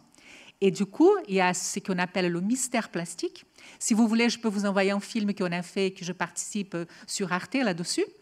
Et on a des inquiétudes à savoir où sont ces 99% des plastiques. Alors, on commence quand même à déjà mesurer. On sait que 3,5% de ces plastiques retournent sur les plages. On sait qu'il y a 40%, je pense, des plastiques qui sont plus lourds que l'eau de mer, les PVC. Mais tout le reste des plastiques, on pense qu'ils sont soit dégradés en beaucoup plus petite taille, qu'on appelle maintenant un peu les nanoplastiques ou les microplastiques, ou qui sont ingérés par les poissons. Alors, vous voyez, ça veut dire que la problématique, elle est beaucoup plus compliquée et complexe que juste de dire on ne peut pas nettoyer la mer. Bon, merci pour ces éclaircissements. Merci à tous. Vraiment, c'était exactement ce qu'on aime faire à l'Institut. Regard croisé sur un sujet extrêmement important et déjà émergé et émergent, avec vraiment une vision dans un pays où on adore attendre tout de l'État et de la réglementation que fait le gouvernement. On n'en a presque pas parlé, désolé pour madame, et donc on attend bien sûr des réglementations intelligentes de la part de l'Europe notamment, mais là c'était que des solutions qui dépendaient de nous, des industriels, de nouvelles alliances, des citoyens, des scientifiques, avec un message sur un sujet quand même grave et qu'on aurait pu venir dans cette salle un peu vraiment inquiet. Et on en ressort, en tous les cas pour moi, donc positif. Donc merci, pour reprendre ton mot, c'était fantastique. Les plastiques, fantastiques, et vous, fantastique. Donc un grand merci.